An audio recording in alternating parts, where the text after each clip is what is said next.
Welcome to this sanctuary of silence, this vast and velvety theatre of the mind, where the only requirement placed upon you is to simply be.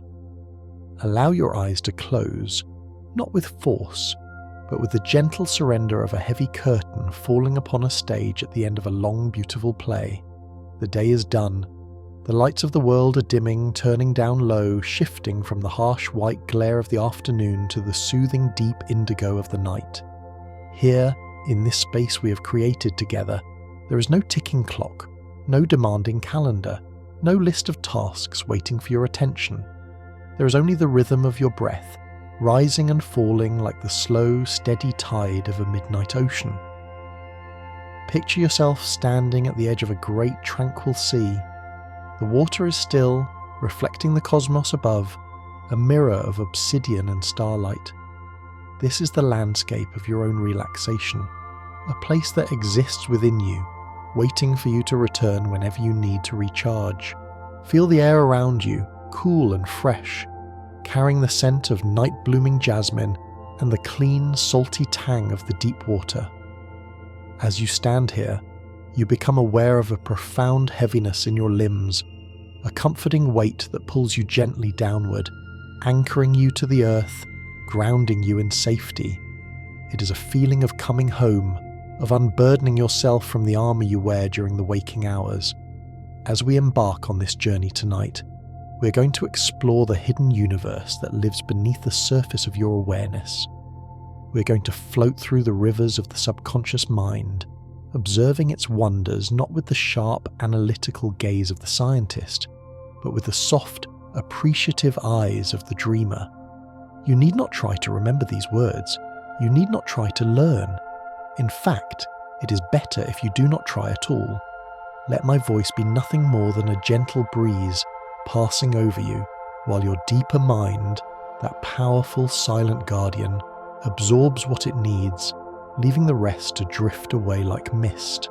Sink deeper now, into the mattress, into the pillows, into the very essence of rest, as we begin to drift down the river of understanding, moving slowly toward the first realization of your own vast inner power. Imagine, if you will, a colossal iceberg floating in a dark, majestic sea. Above the water you see a tip of white ice, sharp and clear against the sky. This small peak represents your conscious mind, the part of you that makes decisions, does math, and decides what to have for dinner. It is the part of you that listens to these words right now. But look deeper. Look beneath the surface of the water, down into the blue and green depths. There, submerged in the quiet vastness, lies the mountain of ice that supports the tip. This massive submerged structure represents your subconscious mind. It is said that while your conscious mind can process a handful of things at once, perhaps 40 bits of information per second, this submerged giant handles millions. Visualize streams of light, millions of them, flowing effortlessly through the deep water, each one a piece of information, a sensation, a memory, a biological function.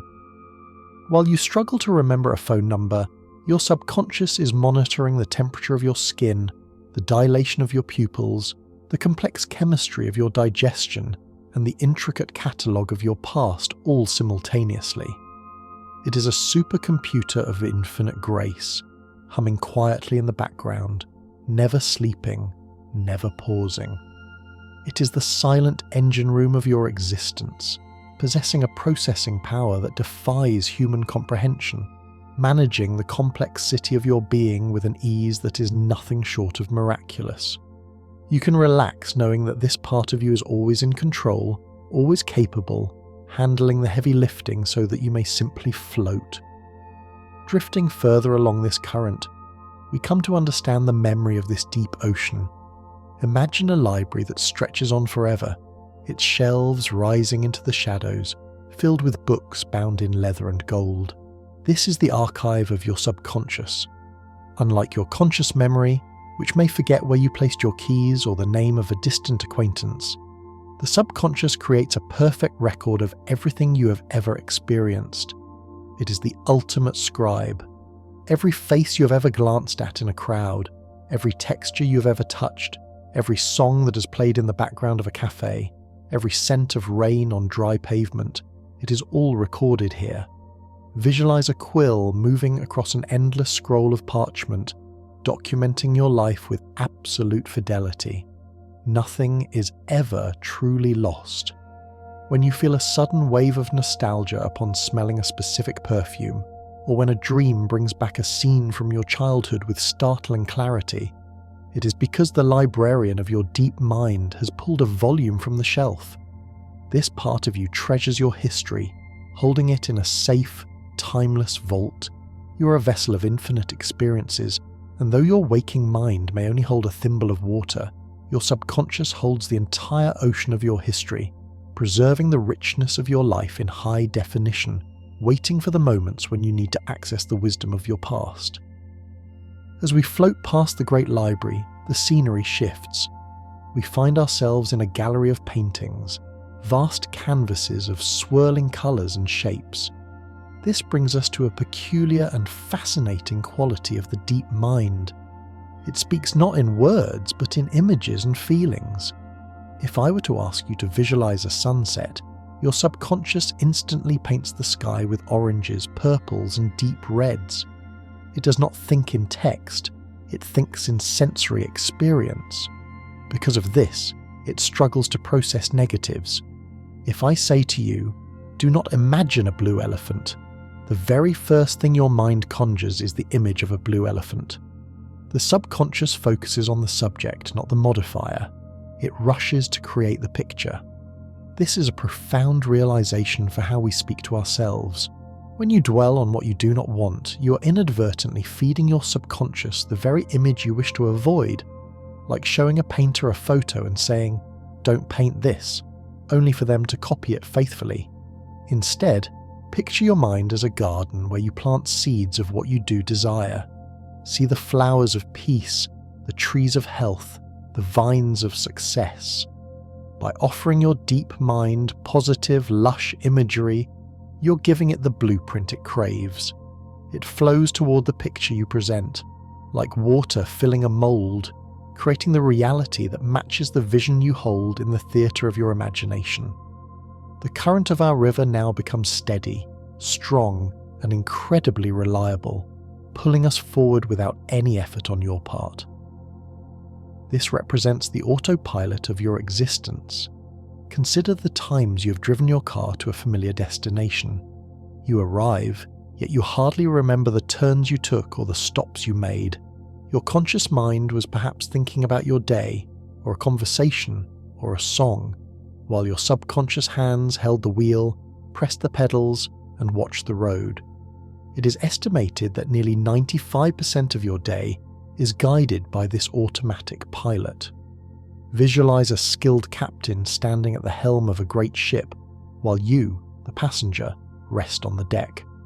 This captain knows the charts, knows the stars, and knows the tides.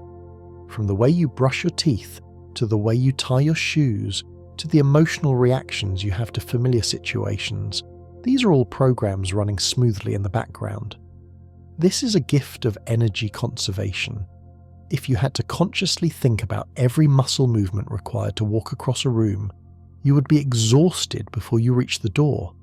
Your subconscious takes these repetitive tasks and turns them into habits, freeing your conscious mind to dream, to create, and to explore. You're being steered by a benevolent force that learns your patterns and seeks to make your life effortless. As the river flows into a misty twilight cavern, we encounter the realm of dreams. This is the playground of the subconscious, the time when the strict logic of the waking world is put to sleep, and the deep mind is free to communicate in its native tongue, symbolism. Picture a surreal landscape where gravity is optional, where time loops, where objects transform into other things. This is not chaos, it is a coded message. Since the subconscious cannot send you a text message or write you a letter, it sends you stories wrapped in the velvet cloak of sleep. Think of your dreams as a nightly film screening, directed by your inner self, designed to process the emotions and events of your life. A house in a dream might not be just a house. but a representation of your soul. Water might represent your emotions. Flying might represent your desire for freedom. Every night, while you lie in the stillness, your subconscious is busy sorting through the files of the day, discarding the mental trash and consolidating the gold, knitting together solutions to problems and healing emotional wounds. It creates these fantastical narratives to help you maintain your psychological balance, acting as a nightly therapist that speaks in riddles, asking only that you pay attention to the feelings they evoke. Drifting deeper still, we notice a rhythmic thrumming in the water, a gentle pulse that vibrates through the boat, through the air, through your very being. This is the sound of the body's intelligence. Your subconscious is the master controller of your physical vessel. You do not need to command your heart to beat. You do not need to remind your lungs to expand and contract. You do not need to instruct your white blood cells on how to heal a scratch. Visualize a network of golden roots spreading throughout your body, glowing with a warm, healing light. This is your subconscious mind interfacing with every cell, every nerve, every organ. It regulates your body temperature, balances your hormones, and manages the incredible complexity of your digestion, all without a single conscious thought from you. It is the ultimate caretaker, a biological guardian that works 24 hours a day to keep you in a state of homeostasis, or balance. When you decide to walk, it coordinates hundreds of muscles instantly. When you eat, it extracts nutrients and fuels your energy. Acknowledge this silent partner now, sending a wave of gratitude inward to the intelligence that breathes you, that beats your heart, that keeps the miraculous machine of your life running with smooth, silent perfection. In this deep place, the water becomes still as glass, and we realize something profound about the atmosphere here. There are no clocks. The concept of time as we know it, with its ticking seconds and passing hours, does not exist in the subconscious. It lives in an eternal now. To the deep mind, a memory from 10 years ago can feel as vivid and immediate as something that happened 10 minutes ago. If you recall a moment of joy from your childhood, your body releases the same endorphins now as it did then.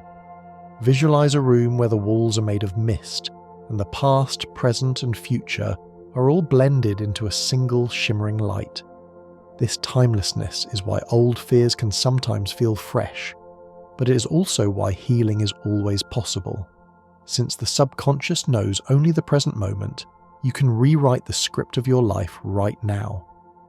By introducing new feelings of safety and confidence in this moment, you're effectively changing the timeline. You're teaching the deep mind that you're safe now, that you're loved now, that you're calm now. It does not judge the calendar. It only reacts to the feeling you hold in your heart at this very second, allowing you to be the architect of your own emotional reality in the perpetual present. As we float in this timeless suspension, a soft breeze touches your face, seemingly coming from nowhere. It is a whisper of wind that points you in a specific direction. This is the sensation of intuition, often called a gut feeling. Intuition is not magic, but rather a rapid-fire calculation performed by your subconscious mind. Because it has access to that massive library of every memory and experience we spoke of earlier, it can spot patterns that your conscious mind misses. Imagine you are walking down a path and you feel a sudden urge to turn left. Your conscious mind sees nothing wrong with the path ahead, but your subconscious has perhaps noticed a subtle shift in the shadows, a faint scent, or a micro-expression on a stranger's face that matches a pattern of danger or opportunity from your past. It processes this information in a nanosecond and sends you a signal, a physical sensation in the stomach, a sudden clarity, a quiet voice. This is the deep mind acting as a navigational compass. It is always scanning the horizon, comparing the present moment with the millions of maps it has stored, guiding you towards safety and success. Trusting this whisper is trusting the part of you that knows more than you think you know.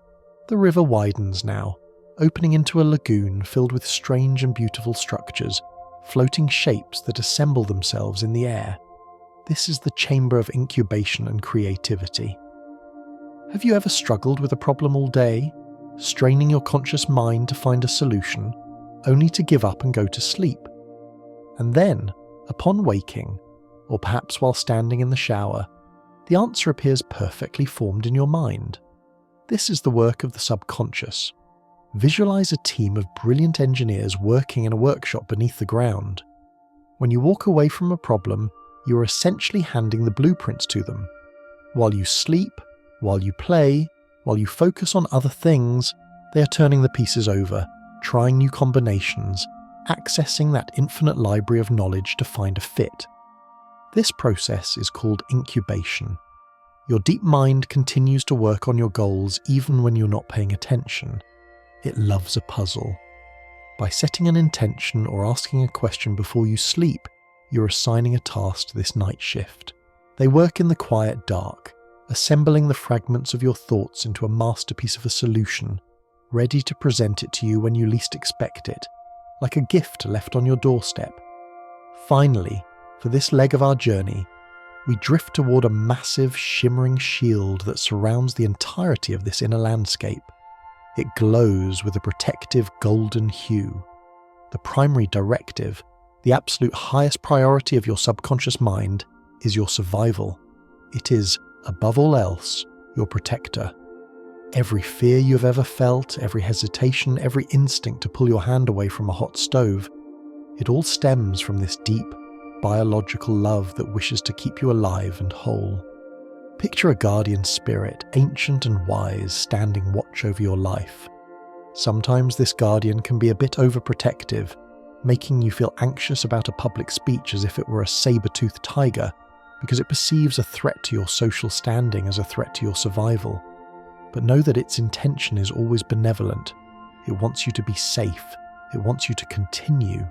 You can thank this part of you for its vigilance, for its tireless watch over your safety.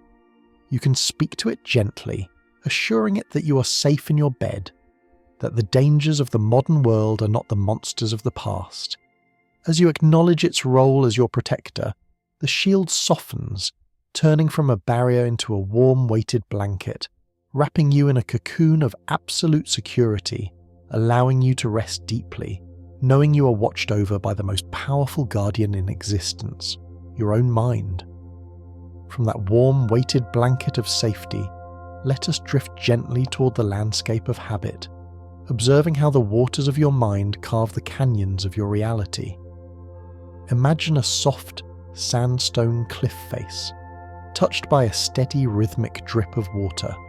At first, the water simply splashes and runs off, leaving no mark. But over time, with patience and persistence, that gentle flow begins to carve a groove, a channel, a deep path in the rock. This is the power of repetition within your subconscious. It learns not through sudden force, but through the hypnotic rhythm of the familiar. Every thought you think is like a drop of water. One negative thought has no power, just as one drop of rain does not make a river. But think that thought over and over, repeat a fear, or repeat an affirmation, and you carve a riverbed in the landscape of your neural pathways. Once this riverbed is formed, the water of your energy flows through it naturally, effortlessly, without you having to lift a finger. This is how a skill becomes second nature, or how a belief becomes a personality trait. Visualize yourself standing in a lush meadow, watching these streams of habit flowing around you. Some are deep and ancient, rivers of instinct and long-held beliefs. Others are shallow, new streams you're creating right now with your current thoughts. You have the power to divert the water by simply choosing a new thought and repeating it with the gentle consistency of the morning tide. You begin to carve a new channel, eventually turning a trickle of hope into a rushing river of confidence that carries you forward on its own strong current. As we float along these carved channels, the water begins to change temperature, becoming warm, vibrant, and glowing with a deep pulsing light. We are entering the realm where logic dissolves and emotion reigns supreme. Your subconscious mind is not moved by cold, hard facts or dry statistics. It is a creature of feeling. It speaks the language of the heart. You could repeat a sentence 1,000 times in a flat, monotone voice, and the deep mind might ignore it like background noise. But if you think that same thought with a surge of joy, a tremor of excitement, or a wave of gratitude, the subconscious sits up and takes notice instantly. Visualize a wax seal being pressed into a letter. The wax must be warm to receive the impression. Your emotions are the heat that softens the wax of the mind. If you wish to plant a seed of success or health in this deep garden, you must wrap it in the feeling of having it already. See yourself holding a desire in your hands not as a cold intellectual concept, but as a glowing orb of emotional reality. Feel the texture of the joy, the weight of the relief. When you pair a thought with a strong emotion, you're sending a priority signal, a red flag that tells the subconscious, this is important, this is real, manifest this. It is the emotional charge that acts as the fuel, propelling the engine of your deeper mind to bring your inner visions into the outer world. Drifting further, we find that this inner engine is beautifully, charmingly simple in its honesty. We come to understand that the subconscious is entirely literal. It does not understand a joke. It cannot process sarcasm. It is like a very young, very powerful child that believes every word you say is the absolute truth. If you say to yourself, even in jest, I am such a mess, or I'll never get this right, your subconscious does not hear the humour. It hears a command. It hears a definition of your identity, and it immediately sets to work to ensure your behaviour aligns with that definition.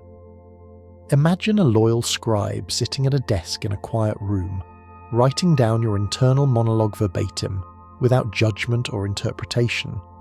If you say, this job is killing me, the scribe notes it down as a biological instruction, perhaps elevating your stress hormones to match the statement. This is why self-kindness is not just a luxury, it is a neurological necessity. Visualize your words as seeds falling into the most fertile black soil imaginable. The soil does not care if you plant a weed or a rose. It will grow whatever falls into it with equal vigor. Knowing this, you can begin to curate your inner speech, offering this literal-minded gardener only the seeds you wish to harvest, speaking to yourself with the same gentle precision you would use with a beloved friend or an innocent child. As the river widens, the banks on either side seem to disappear, and we realize we're no longer in a contained stream, but part of a vast interconnected network of water that stretches beneath the entire world. This brings us to the concept of the collective connection. While your conscious mind feels like an island, separate individual alone, your subconscious is like the seabed connecting all the islands. There is a school of thought that suggests at this deep level, we are not truly separate at all. We are plugged into a universal grid, a shared reservoir of human experience and archetypes. Visualize a forest of aspen trees. On the surface, they appear to be hundreds of individual trees, standing tall and separate. But if you were to dig beneath the soil, you would find they are all connected by a single, massive root system. They are one organism. In the deep quiet of the subconscious, you have access to this root system. This is why you might feel a sudden wave of emotion when entering a room where an argument just happened, or why you can feel the mood of a crowd shift instantly. You're tuning into the broadcast of the collective human heart. In this state of sleep and relaxation, you're dipping your cup into the well of universal wisdom, a place where the boundaries between me and you soften, and we are held in the comforting embrace of a shared, boundless existence. From this vastness, a focused beam of light cuts through the mist, like a lighthouse sweeping across the dark water. This light represents the reticular activating system, your subconscious filter. At any given moment, there are millions of bits of data flooding your senses: the hum of the refrigerator, the pressure of your socks, the pattern of the wallpaper, the temperature of your left ear. If you were consciously aware of it all, you would go mad with overstimulation. So the subconscious acts as a gatekeeper, a bouncer at the club of your mind, deciding what gets in and what stays out. Visualize a radio tuner. The music of the entire world is playing all at once, but you can only hear the station you are tuned to. If you decide to buy a red car, suddenly you see red cars everywhere. They were always there, but now your gatekeeper has been given a new instruction. Red cars are important. This is the magic of focus. When you set an intention or a goal, you're adjusting the filter of this lighthouse. You're telling your subconscious to look for opportunities, for answers, for resources that match your desire. By focusing on gratitude, you tune the radio to the frequency of blessings, and suddenly, your gatekeeper lets in all the beautiful small moments you were previously ignoring, proving that you see what you're looking for, and your world becomes a reflection of your internal focus. The beam of light softens, illuminating a figure standing quietly in the shadows, a figure of service. The subconscious is often described as the perfect servant. It is tireless, it is powerful, but it requires a master. That master is your conscious will. The servant does not make moral judgments. It does not argue with you about whether a goal is good or bad or realistic. It simply waits for orders. If the master is absent, or if the master gives conflicting orders, the servant will simply maintain the status quo, keeping the ship sailing in circles. Visualize a genie floating from a golden lamp. The genie grants wishes, but it requires clear instructions. It does not interpret, "I don't want to be sick." It waits for the command, "I am healthy." This relationship highlights the importance of decisive thought. When you waver, when you doubt, the servant pauses, unsure of which direction to steer the ship. But when you state your intent with clarity and conviction, the servant springs into action, marshalling the immense resources of your memory, your body, and your perception to execute the command. You are the captain. The deep mind is the crew. Tonight, you can rest easily knowing the crew is competent and ready, simply waiting for you to chart the course to paradise. The current slows now, becoming thick and syrupy, as we drift into the twilight zone of the mind, the hypnagogic state.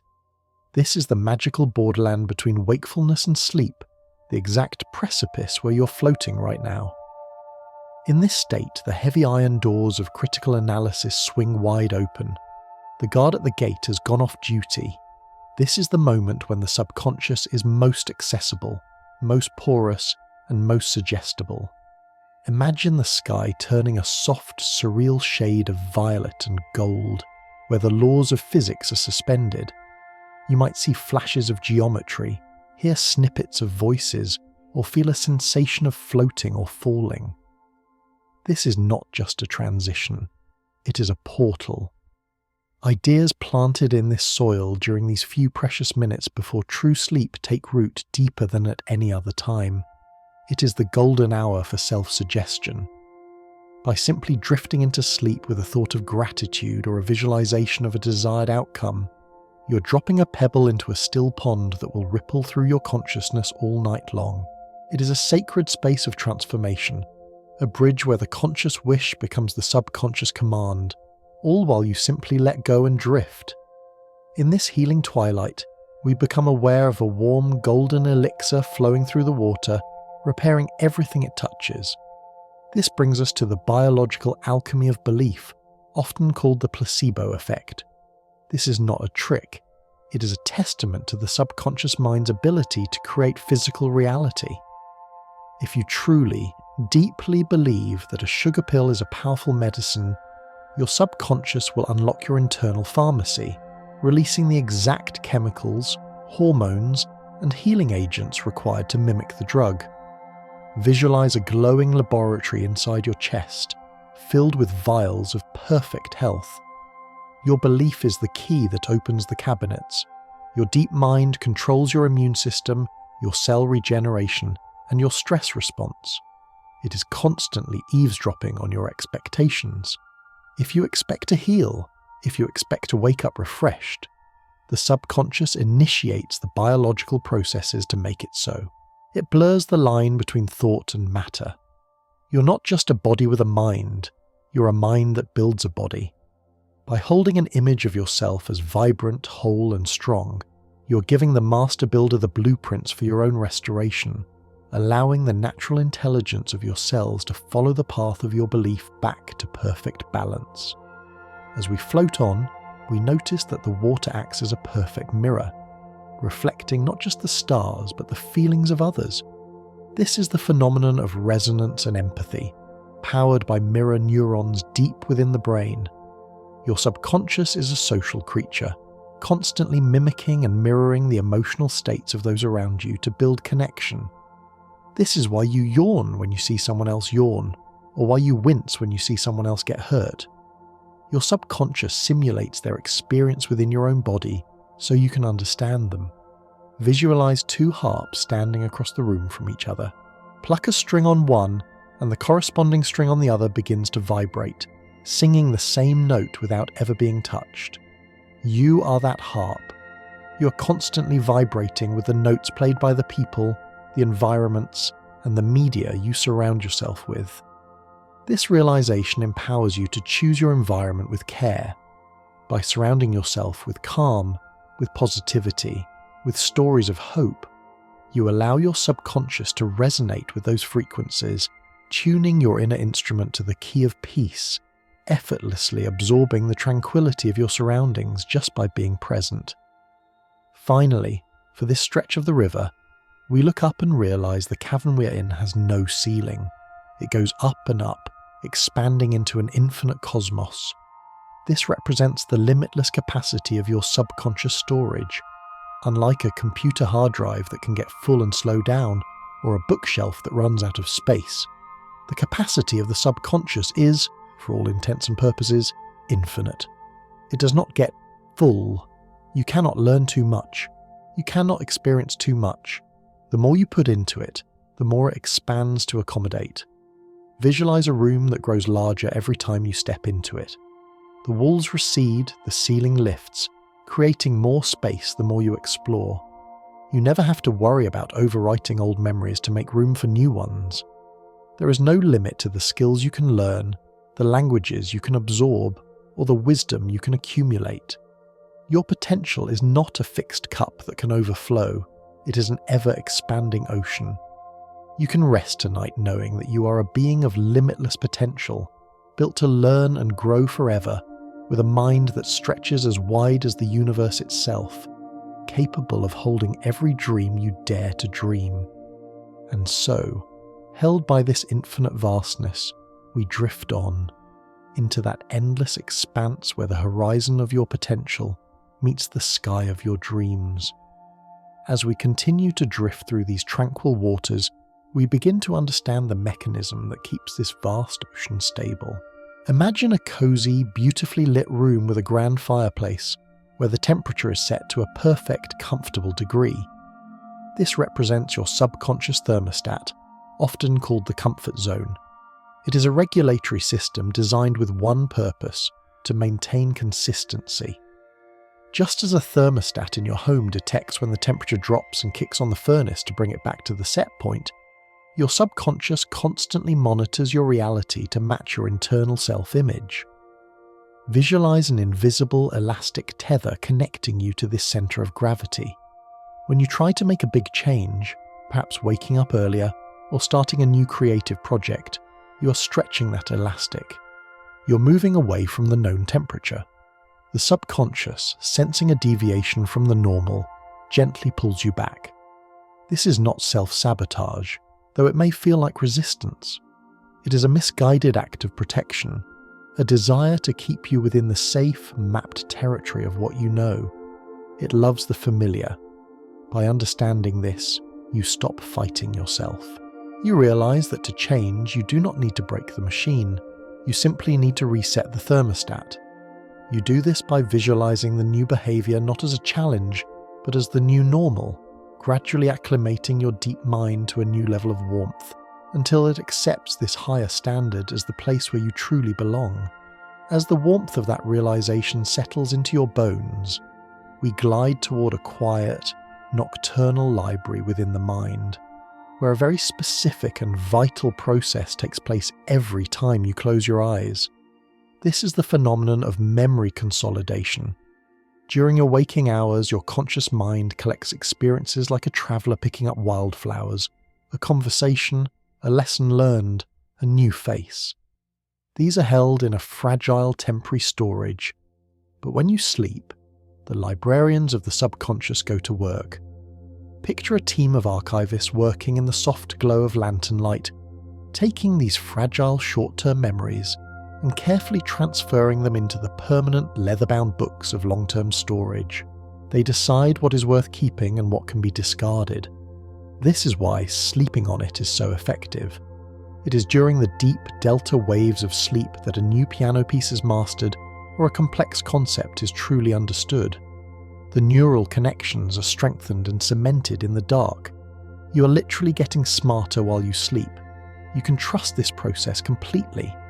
You do not need to force retention. You only need to offer your mind rest, the essential ink required to write the story of your life into the permanent archives of your being. Drifting past the archives, we enter a garden that seems frozen in a beautiful eternal summer. Here, time does not move forward. This represents the ageless nature of the subconscious. While your conscious mind marks the passing birthdays and the greying hairs, there is a part of you that remains forever young. This is the home of the inner child.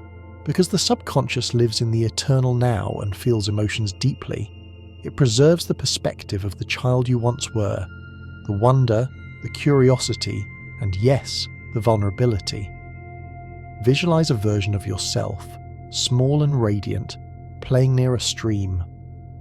When you feel a sudden burst of irrational playfulness, or an overwhelming need for comfort when you are sick, it is this part of you rising to the surface.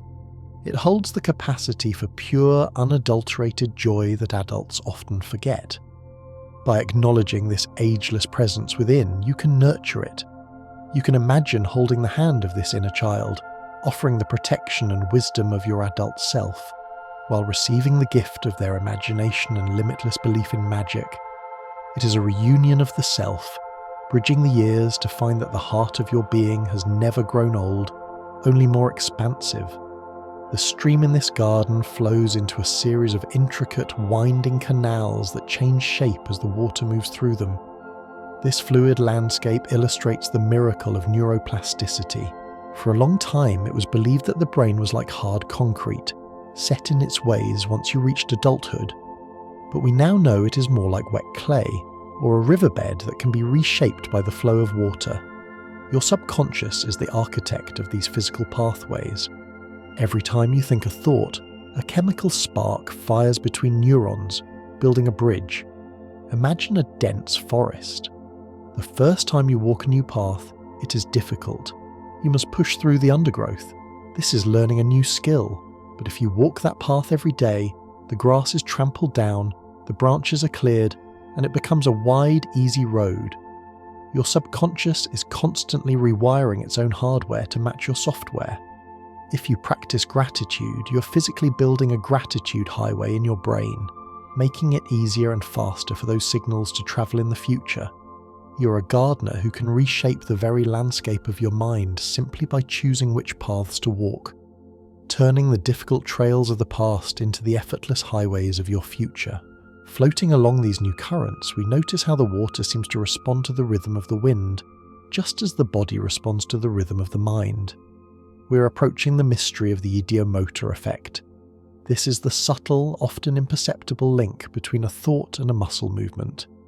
If you were to suspend a pendulum from your fingers and vividly imagine it swinging in a circle, it would likely begin to move, driven by microscopic tremors in your muscles that bypass your conscious control.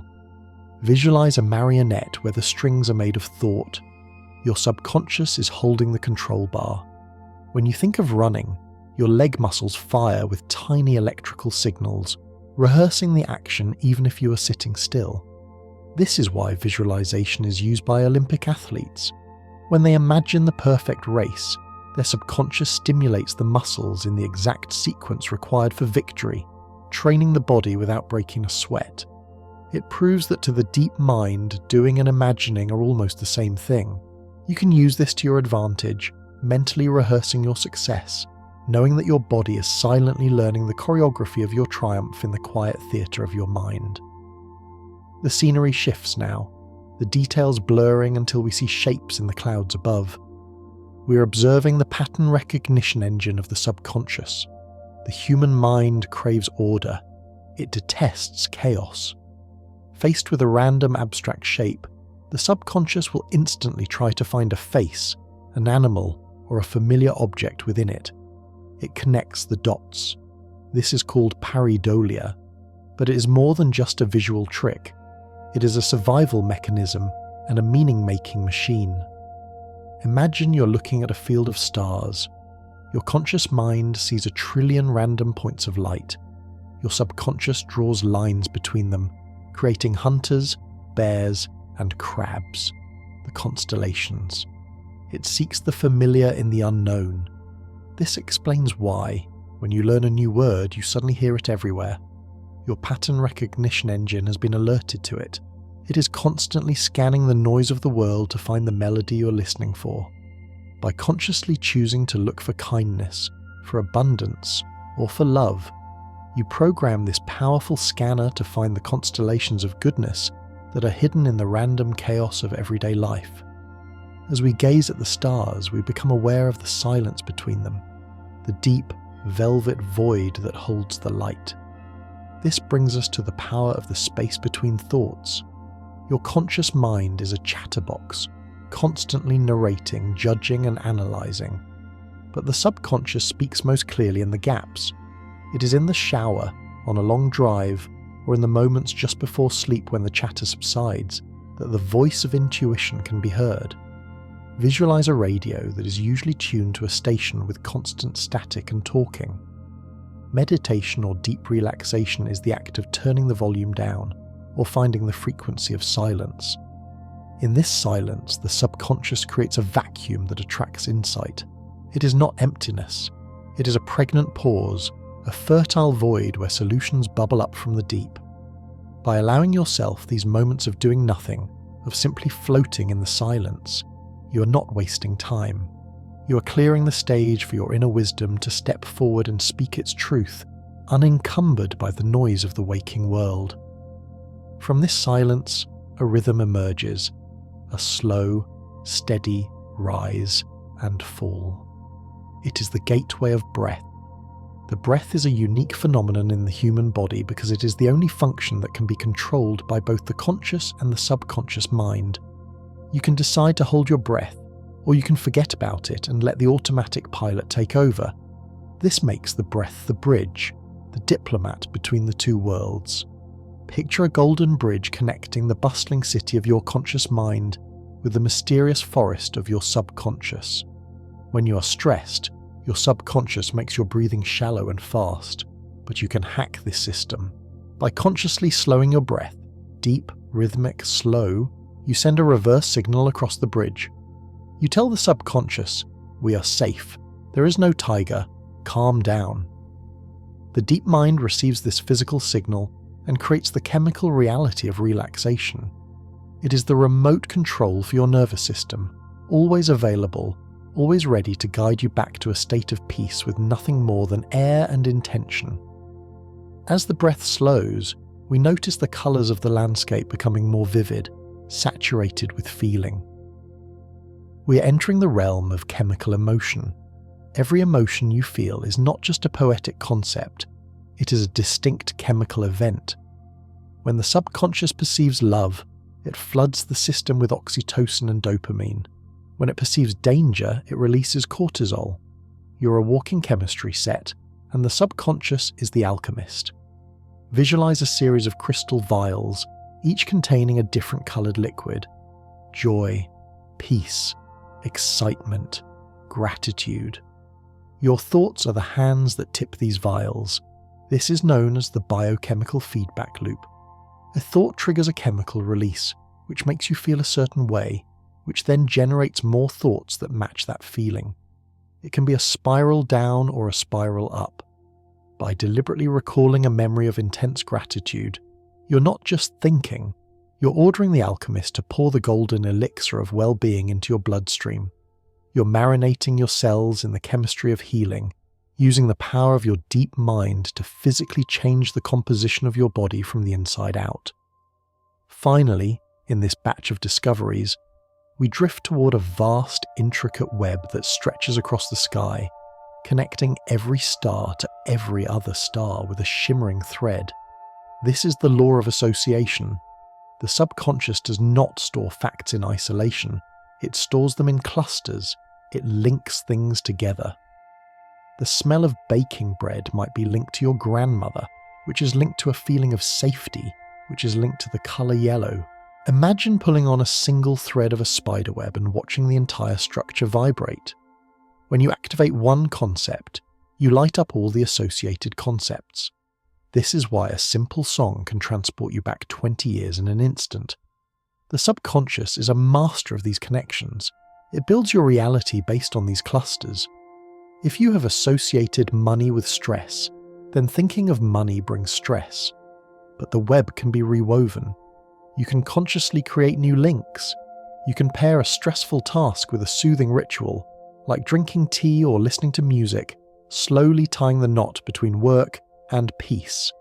You are the weaver of the web, capable of creating new constellations of meaning, linking your desires to feelings of joy, and ensuring that when you pull on the thread of your dream, the entire universe of your mind vibrates with happy anticipation. And so, suspended in this web of infinite connection, we continue our journey.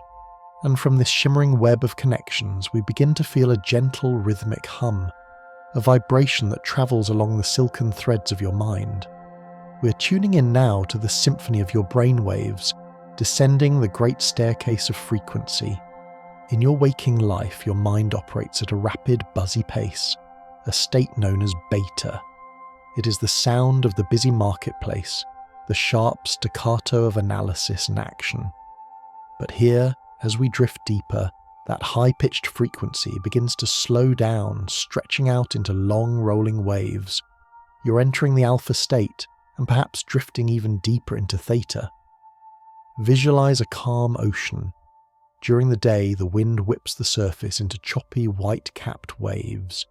This is beta. But as the wind dies down and the sun sets, the water settles into a slow, rhythmic swell. This is alpha. This is the bridge between the conscious and the subconscious. It is in this slower rhythm that the heavy doors of the deep mind swing open. You're not losing control. You're simply changing gears, shifting from the frantic engine of the day to the powerful silent sail of the night. Feel your own thoughts slowing down to match this frequency, lengthening, smoothing out, riding the gentle swell of this mental tide toward a shore of absolute tranquility. As the waves lengthen, the lighting in our mental theatre changes. We shift our understanding from the sharp beam of a laser to the soft, diffused glow of a lantern. This illustrates the difference between your conscious focus and your subconscious awareness. Your conscious mind is a spotlight. It focuses intensely on one thing at a time, a conversation, a screen, a danger.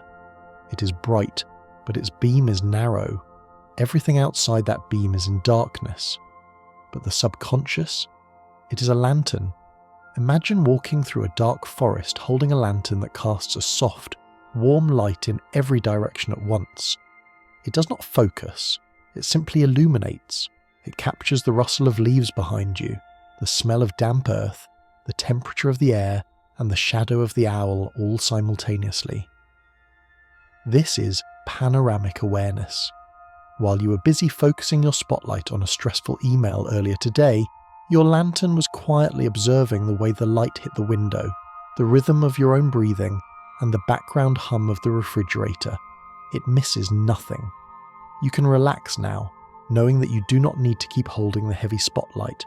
You can switch it off and trust the gentle, all-encompassing glow of the lantern to keep you safe and aware in the velvet darkness. Drifting further into this soft light, we encounter the ancient biological timepiece that governs your existence, your internal clock. Deep within the brain, there is a tiny cluster of cells that tracks the movement of the sun, even when your eyes are closed. This is not the mechanical ticking of a clock on the wall, rigid and demanding. It is a floral rhythm, a blooming and closing synchronized with the heartbeat of the planet. Your subconscious is deeply connected to the cycles of nature. Visualize a sunflower in a vast field. It does not need a watch to know when to turn its face toward the light or when to bow its head for the night. It simply flows with the rhythm of the earth. Your body possesses this same wisdom. When you fight this rhythm by staying up too late under harsh artificial lights, you create dissonance in the deep mind. But when you honor it, allowing yourself to wind down as the world darkens, you align with an ancient power. Feel the permission to synchronize your internal dial with the cosmos. There is a time for action, and there is a time for stillness. By surrendering to this cycle now, you are resetting your biological watch, allowing the subconscious to perform its nightly maintenance in perfect time with the rotation of the stars. Moving through the field of time, we come upon a plank of wood lying on the ground. This simple object teaches us one of the most powerful laws of the subconscious, the law of reversed effort. If I asked you to walk along a plank of wood lying on the grass, you would do it easily. But if I suspended that same plank between two skyscrapers, your legs would tremble and you would likely fall. Why? Because on the ground, your will says, I can walk this, and your imagination agrees. But high in the air, your will says, I want to walk this, but your imagination screams, I will fall. When the will and the imagination are in conflict, the imagination always wins. Always. This is why trying hard to sleep often keeps you awake. The conscious effort creates tension, while the imagination pictures the frustration of insomnia. The subconscious follows the picture, not the effort. To float through this, you must stop trying and start imagining. Visualize the plank on the ground. Visualize sleep not as a task to be achieved, but as a warm bath you're already sinking into. By aligning your imagination with your desire, the struggle dissolves. You do not need to force the river to flow, you only need to stop holding onto the rocks and let the current take you. As we let go of the rocks, we notice how the current carries us past a series of open doors. Some are shut tight, but others are left slightly ajar, creating a draft. This brings us to the Zeigarnik effect, the mind's tendency to obsess over unfinished tasks. The subconscious hates an open loop. It wants closure. If you leave a task half-finished or a conversation unresolved, your deep mind keeps it active in the background, consuming energy like a smartphone app running invisibly, draining your battery. Visualize yourself walking down a hallway of doors. These are the tasks of your day. See yourself gently, firmly closing each one. Click, click, click. You do not need to finish the project right now. You only need to decide that it is finished for today. By mentally reviewing your day and telling yourself, I have done enough, I am closing the file, you grant your subconscious permission to stand down. You're marking the task as paused rather than abandoned. Feel the profound relief of the click. The draft stops, the hallway becomes quiet. The energy that was being siphoned off to worry about tomorrow is returned to you now, to be used for deep restorative healing. In the quiet of this hallway, we begin to notice the things we didn't think we saw. We enter the realm of subliminal perception. Your eyes and ears are constantly gathering data that is too fast or too subtle for your conscious mind to register. But your subconscious catches it all. It collects the micro expressions on a friend's face, the faint scent of rain before it falls, the background lyrics of a song in a store. Imagine you're sitting by a campfire. Your conscious mind is watching the flames, but your subconscious is watching the fireflies dancing in the darkness of the woods beyond. It sees the glimmers you miss. This is often the source of hunches. You might feel uneasy about a person not because of magic, but because your deep mind noticed a fleeting expression of anger that lasted only a fraction of a second. Too fast for you to name, but slow enough to be recorded.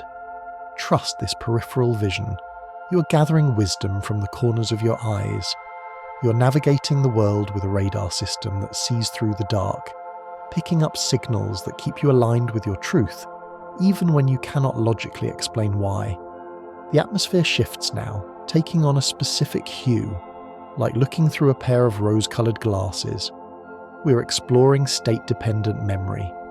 Your subconscious library is not sorted alphabetically, it is sorted by mood.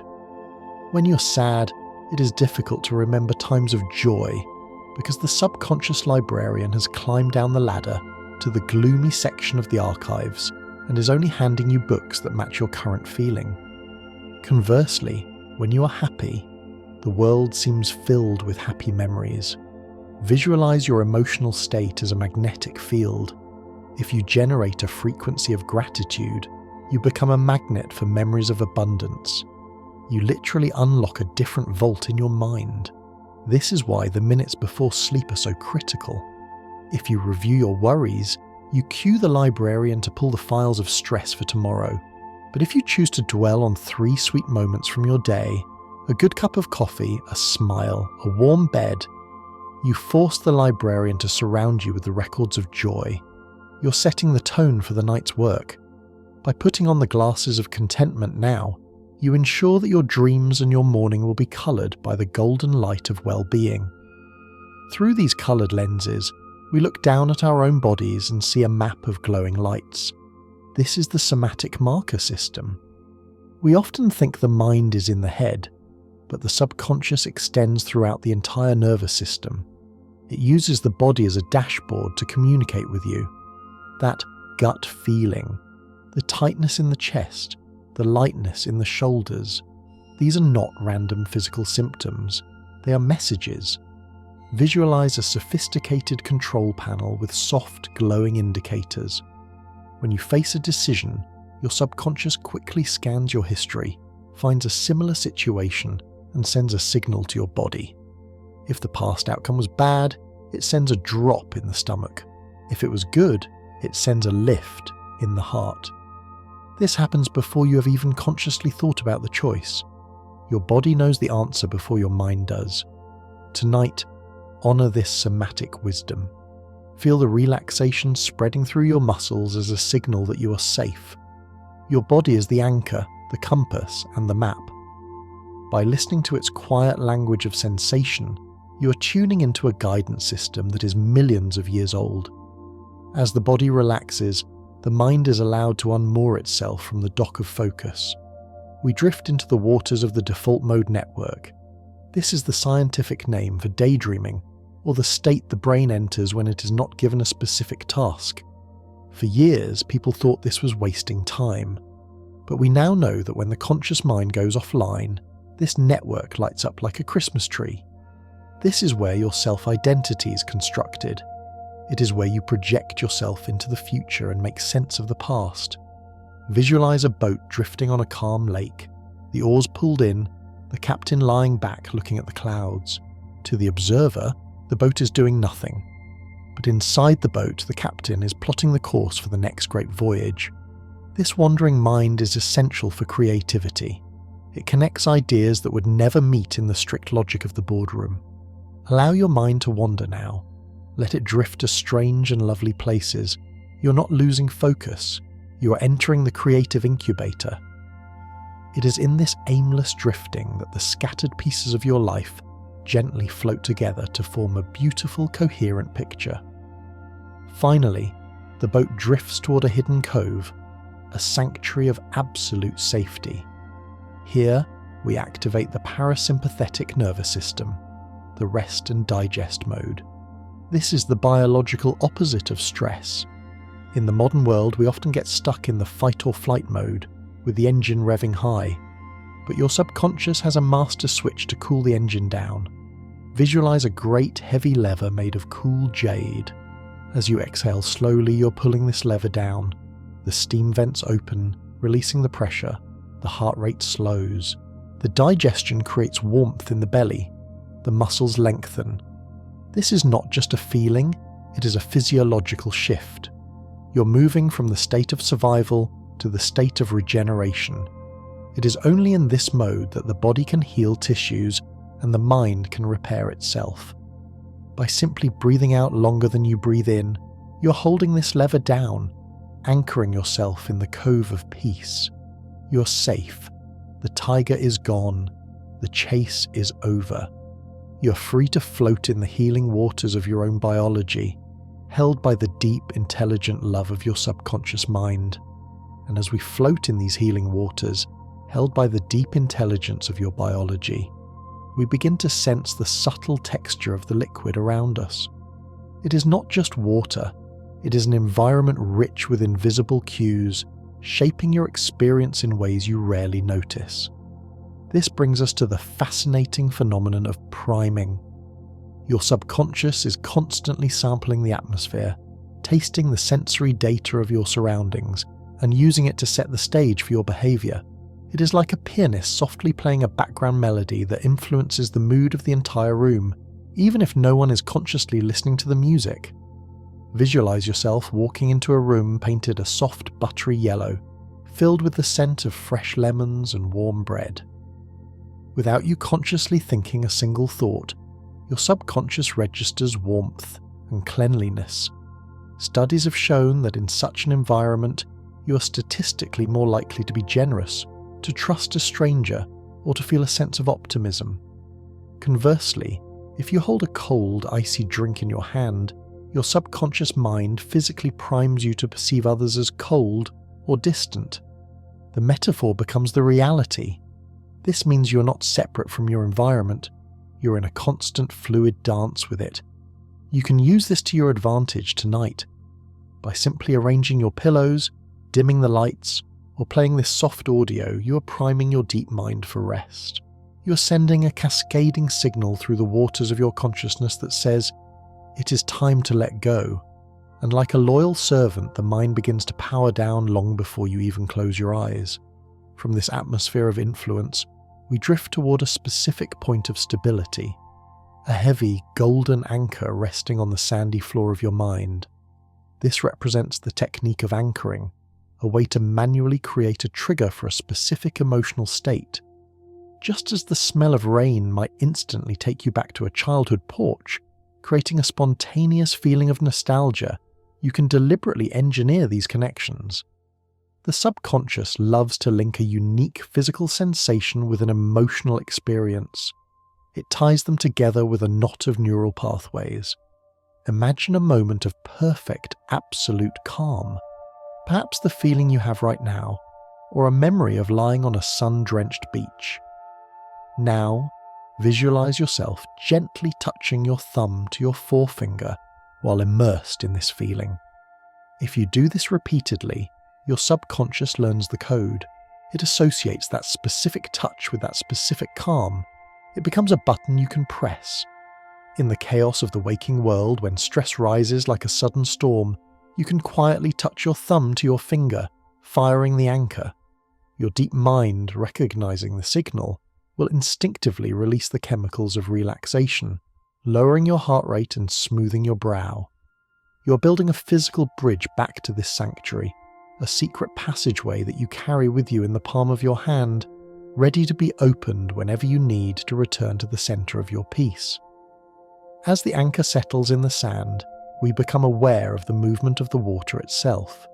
It is not chaotic. It has a pulse, a rhythm. We're observing the law of entrainment. In nature, rhythmic systems that are close to each other tend to synchronize. If you place two pendulum clocks on the same wall, eventually their ticking will align. If you walk beside a friend, your footsteps will naturally fall into the same cadence. Your subconscious is a master of this synchronization. It is constantly trying to harmonize your internal rhythm with the external world. Visualize your heart as a drum beating softly in your chest. When you listen to slow, rhythmic music, like the sound of the ocean or a steady, deep drone, your subconscious directs your heart to match that tempo. It slows the drum beat to align with the environment. This is why the sound of waves is so universally soothing. It is the rhythm of the womb, the rhythm of the earth. Your brain waves, your breathing, and your heart rate all begin to dance together in a slow, unified waltz. You do not need to force this slowing down. You simply need to expose yourself to a slow rhythm, and your deep mind will do the rest, sliding effortlessly into the groove of relaxation, entraining your entire being to the frequency of peace. Drifting in this synchronized state, we notice that the images playing on the screen of your mind are beginning to repeat, like soft glowing echoes. This is known as the Tetris effect, named after the game, but speaking to a profound truth about how the subconscious processes the day's activities. If you spend hours in a garden, when you close your eyes at night, you will likely see leaves and flowers. If you spend all day looking at spreadsheets, you might see grids. This is the hypnagogic echo, the brain's way of digesting the patterns it focused on most deeply. Visualize a painter standing at a canvas at the end of the day, continuing to make small brush strokes even after the sun has gone down. The subconscious continues to play the game of your day as you drift off, reinforcing the neural connections you used most frequently. This is a powerful realization for the moments before sleep. If you spend your final waking hour consuming stressful news or violent entertainment, your subconscious will continue to process those patterns of conflict as you sleep. But if you fill that hour with beauty, with slow reading, or with thoughts of gratitude, you provide the painter with a palette of serene colours. You determine the geometric shapes that will float through your dreams. By choosing gentle inputs now, you ensure that the after-image etched into your mind for the night is one of harmony and order. As these gentle images float by, a soft, shimmering mist begins to weave itself around you, forming a protective cocoon. We are witnessing the activity of sleep spindles. These are sudden, rapid bursts of brain activity that occur in the thalamus during the early stages of sleep. To the observer, they look like jagged spikes on a graph, but to the dreamer, they are the shields of the subconscious. Their purpose is to keep you asleep in the face of disturbance. They are the guardians of the gate. Imagine you're sleeping in a castle, and outside there is a noisy market. The sleep spindles are the heavy velvet drapes that mute the sound. When a car drives by outside or a door creaks, your subconscious generates a sleep spindle, a burst of noise-cancelling energy that blocks the sensory input from reaching your conscious mind. It says, "This is not a threat. Stay deep. Stay under." Research suggests that the more sleep spindles you generate, the more soundly you sleep. You can visualize these spindles now as golden threads being woven rapidly around you, tightening the weave of your rest, blocking out the trivial noises of the world, and wrapping you in an impenetrable blanket of silence so that the work of healing can continue uninterrupted. Wrapped in this silence, we turn our attention inward, to the feeling of the body itself, floating weightlessly. Even with your eyes closed, you know exactly where your hands are. You know the position of your legs. This is the miracle of proprioception, your subconscious mind's internal GPS. Embedded in your muscles and joints are thousands of tiny sensors sending constant signals to the brain, mapping your physical form in three-dimensional space. It is a continuous, silent conversation between your body and your mind, assuring you that you exist, that you are whole, and that you are here. Visualize a map made of light, outlining your body against the darkness. This body schema is essential for your sense of self. In deep relaxation, however, something magical happens. As the signals from the outside world fade and the body becomes perfectly still, the subconscious sometimes softens the boundaries of this map. You might feel as though you are expanding, as though your hands are larger than they are, or as though you have dissolved into the bed. This is not a cause for alarm. It is a sign of deep release. The sentries of the muscles are standing down. The boundaries between you and the rest of the universe are becoming permeable. Allow yourself to enjoy this sensation of expansion, of being a formless consciousness floating in a vast, comfortable sea, untethered from the strict geometry of the physical form. In this expansive state, the harsh glare of judgment fades away completely. In the waking world, we often suffer from the spotlight effect, the subconscious belief that everyone is watching us, judging our every mistake, noticing the small stain on our shirt or the stumble in our words. We walk around feeling as though we are on a stage with a spotlight following our every move. But here, in the deep quiet, the stage lights are turned off. The audience has gone home. The theatre is empty and dark. Visualize the immense relief of taking off a costume and stepping out of the light. The truth is, the spotlight was never really there. Everyone else is too busy standing in their own spotlights, worrying about their own scripts to notice yours. Your subconscious can now lay down the burden of performance. You do not need to impress anyone here. You do not need to be smart or funny or competent. You simply need to be. Feel the weight of other people's opinions sliding off your shoulders like a heavy coat falling to the floor. You are free from the gaze of the world. In this solitude, you are enough, just as you are, a private universe spinning in the comforting dark, accountable only to the rhythm of your own breath. As the burden of judgment lifts, we find ourselves standing before a gallery of paintings again, but this time we hold a golden frame in our hands. We are learning the art of cognitive reframing. The subconscious does not experience events. It experiences your interpretation of events. If it rains on your picnic, your conscious mind can label it a disaster, and your subconscious will produce chemicals of disappointment. Or you can label it a cozy chance to eat indoors, and your subconscious will produce chemicals of comfort. The event is the same. The frame changes the picture. Visualize a memory that has been bothering you, perhaps a mistake you made. Now imagine taking that dark, jagged painting and placing a new, ornate frame around it. See it not as a failure, but as a lesson. See it as a necessary stepping stone that made you wiser. As you change the frame, watch the colours of the painting soften. Your subconscious accepts the new title you give to the story. It is a compliant archivist. If you file a memory under growth instead of regret, it changes the emotional weight of the file. You have the power to curate your own history, to walk through the gallery of your mind and reframe the past, transforming old wounds into wisdom and old fears into excitement, simply by choosing the lens through which you view them. The gallery fades, and we are left with a single, pulsing sensation, an emotion. Perhaps it is a remnant of stress, or a flicker of worry. But here we discover the 90-second rule. Neuroscientists have observed that the chemical lifespan of an emotion, the actual rush of adrenaline or cortisol through your bloodstream, lasts only about 90 seconds. That is the life of the wave. Once the chemical is flushed, the physical reaction should end. If you're still angry or anxious after 90 seconds, it is because you have subconsciously chosen to replay the thought that triggered it. You're re-stimulating the circuit. Visualize the emotion as a wave crashing onto the shore. It hits with force, foams, and then naturally recedes back into the ocean. It wants to leave.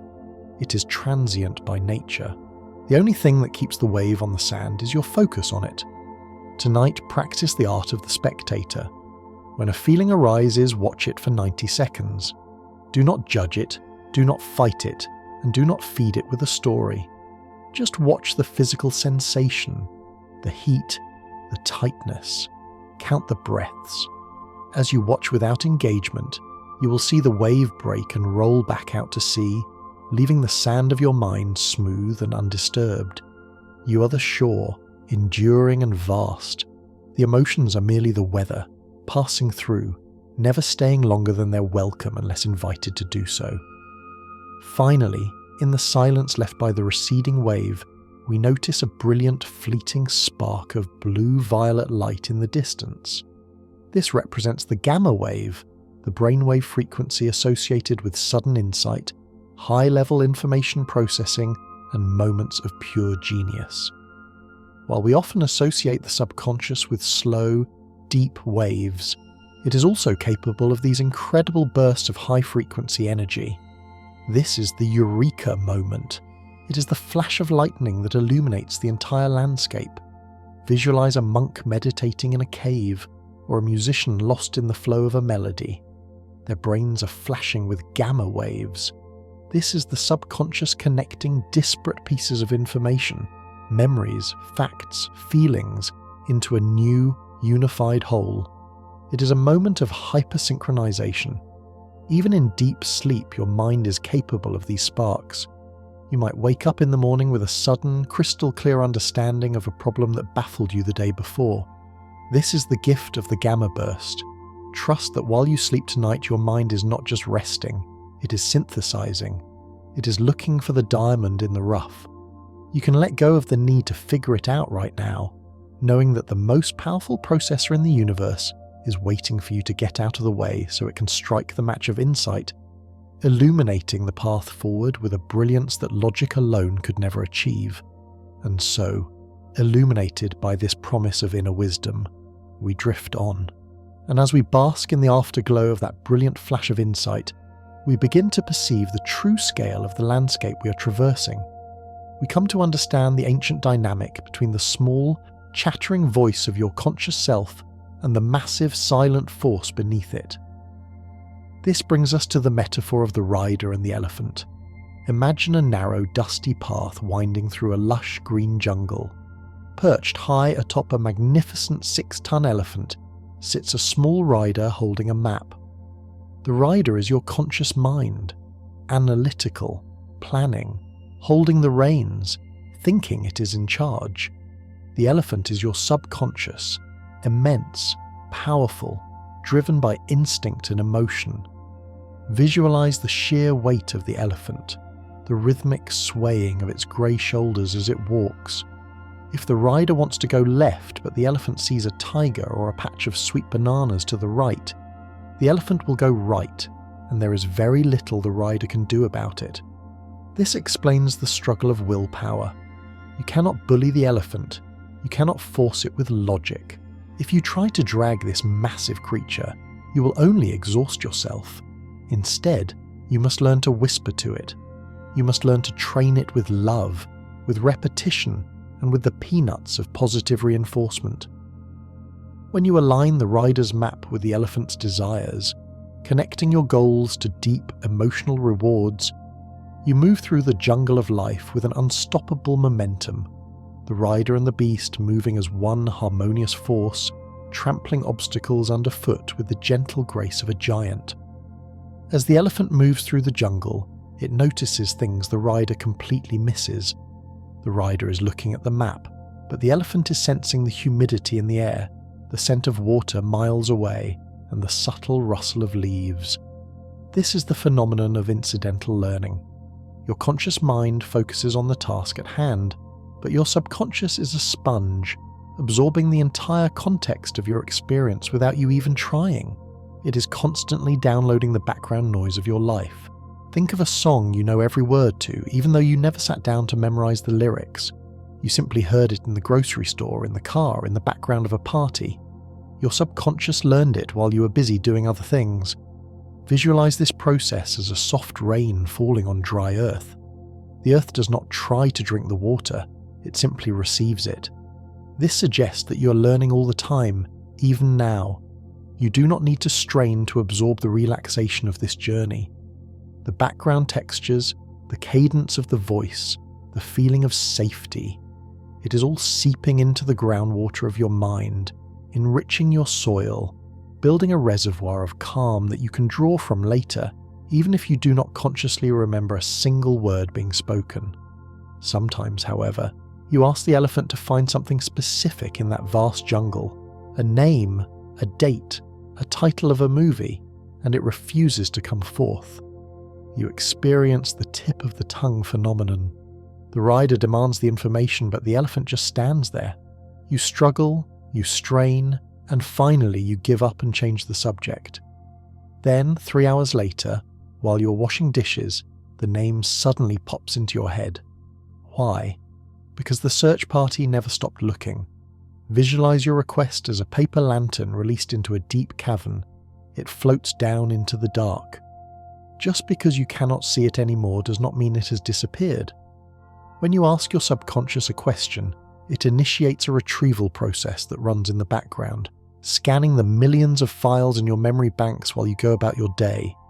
It is a faithful retriever. It does not like to return empty-handed. This teaches us the power of patience and the futility of force. When you cannot remember something, or when you cannot solve a problem, simply release the lantern. Trust that the runner has been sent. Let go of the tension of not knowing and relax in the certainty that the answer is being carried up from the depths, destined to arrive at the perfect moment when your mind is quiet enough to hear it. As the runner moves through the archives of your history, we notice a peculiar way the files are organized. The books at the beginning of the shelf and the books at the end are bright and crisp, while the ones in the middle are dusty and faded. This is the serial position effect, often called the law of primacy and recency. The human mind has a distinct bias for beginnings and endings. When you meet a person, the first impression and the final goodbye are etched in granite. The middle conversation is often written in water. Visualize a suspension bridge. The two tall towers at either end, the beginning and the end, are the strongest points supporting the entire structure. The middle of the bridge sags slightly, suspended between these two pillars. Your subconscious prioritizes the entry and the exit of any experience. You can use this to structure your days. The way you wake up and the way you go to sleep are the pillars of your consciousness. If you start the day with a rush of stress and end it with doom scrolling, you colour the entire bridge of the day with anxiety, even if the middle was pleasant. But if you anchor the morning in hope and the evening in gratitude, as we're doing right now, you create a strong, stable structure for your life. You're building the towers that hold up the sky of your well-being, ensuring that no matter what happens in the murky middle, the foundation remains secure. Walking across this bridge, we come to a doorway. We step through it, and suddenly the air changes. We pause, confused, momentarily forgetting why we came here. We have all experienced walking into a room and forgetting our purpose. This is known as the doorway effect or the event boundary. It feels like a failure of memory, but it is actually a brilliant feature of the subconscious filing system. Your mind compartmentalizes your life by location to save energy. When you pass through a door, your subconscious perceives it as a scene change in a movie. It says, the scene in the hallway is over. Clear the cache to make room for the kitchen scene. Visualize a computer purging temporary files to run faster. The moment you cross the threshold, the deep mind dumps the short-term RAM of the previous room. It is a cleansing mechanism. You can reframe this experience not as frustration, but as a ritual of release. Every time you walk through a door, you're being given a fresh start. You're leaving the baggage of the previous room behind. Tonight, as you drift toward the door of sleep, know that you are crossing the ultimate threshold. Your mind is preparing to dump the temporary files of the day, the worries, the to-do lists, the minor irritations, leaving them on the other side of the gate so you may enter the sanctuary of sleep light, unburdened and empty of all but peace. In this fresh, uncluttered room, we look around and notice that while we see the furniture, we might completely miss the fact that the colour of the curtains has changed. We are observing change blindness. The conscious spotlight is so narrow and the subconscious filter is so strong that we can look directly at a major change in our environment and simply not see it if we're not attending to it. The mind fills in the gaps with what it expects to see, rather than what is actually there. It projects a hologram of the past onto the present to save processing power. Visualize a stage set. You are the actor, focusing on your lines. Behind you, the stagehands are quietly swapping out the scenery, changing a forest into a library. If you are focused on the script, you might never notice the trees disappearing. This shows us that our perception of reality is a construction, a best guess simulation. It reminds us to be humble about what we think we see. It also offers a comforting thought. If you can be blind to changes in the physical world, you can also choose to be blind to the flaws you obsess over. You can direct your spotlight away from the imperfections and the worries, letting them fade into the unobserved background, trusting that what you do not focus on loses its power to affect your reality. Beneath the stage, running like a thick silver cable through the bedrock of your body, is the vagus nerve. This is the physical superhighway of the subconscious. It wanders from the brainstem, down through the neck, wrapping around the heart, the lungs, and diving deep into the gut. It is the hardwired connection between your mind and your physical feelings. It is the reason why anxiety gives you a stomachache and why a deep breath slows your heart. It is the gut-brain axis. Visualize this nerve as a glowing silver fiber optic cable humming with light. It is constantly sending signals in both directions. Most of the time, the traffic flows from the body up to the brain. Your body tells your mind how to feel. This is why you cannot think your way out of a panic attack, but you can breathe your way out. By humming, singing, or breathing slowly and deeply, you are physically vibrating this nerve. You're sending a manual override code up the silver cable, telling the brain, "We are safe, we are calm." You are massaging your own subconscious from the inside out. Feel a wave of warmth travelling down this pathway now, relaxing the throat, softening the heart, and untying the knots in the stomach as the silver cable hums with the frequency of deep restorative rest. Following this silver cable, we find it leads us to a small altar where a candle is being lit, day after day, at the same time. This represents the power of ritual. The subconscious mind is ancient. It does not understand complex modern logic, but it understands rhythm and repetition. It loves a ceremony.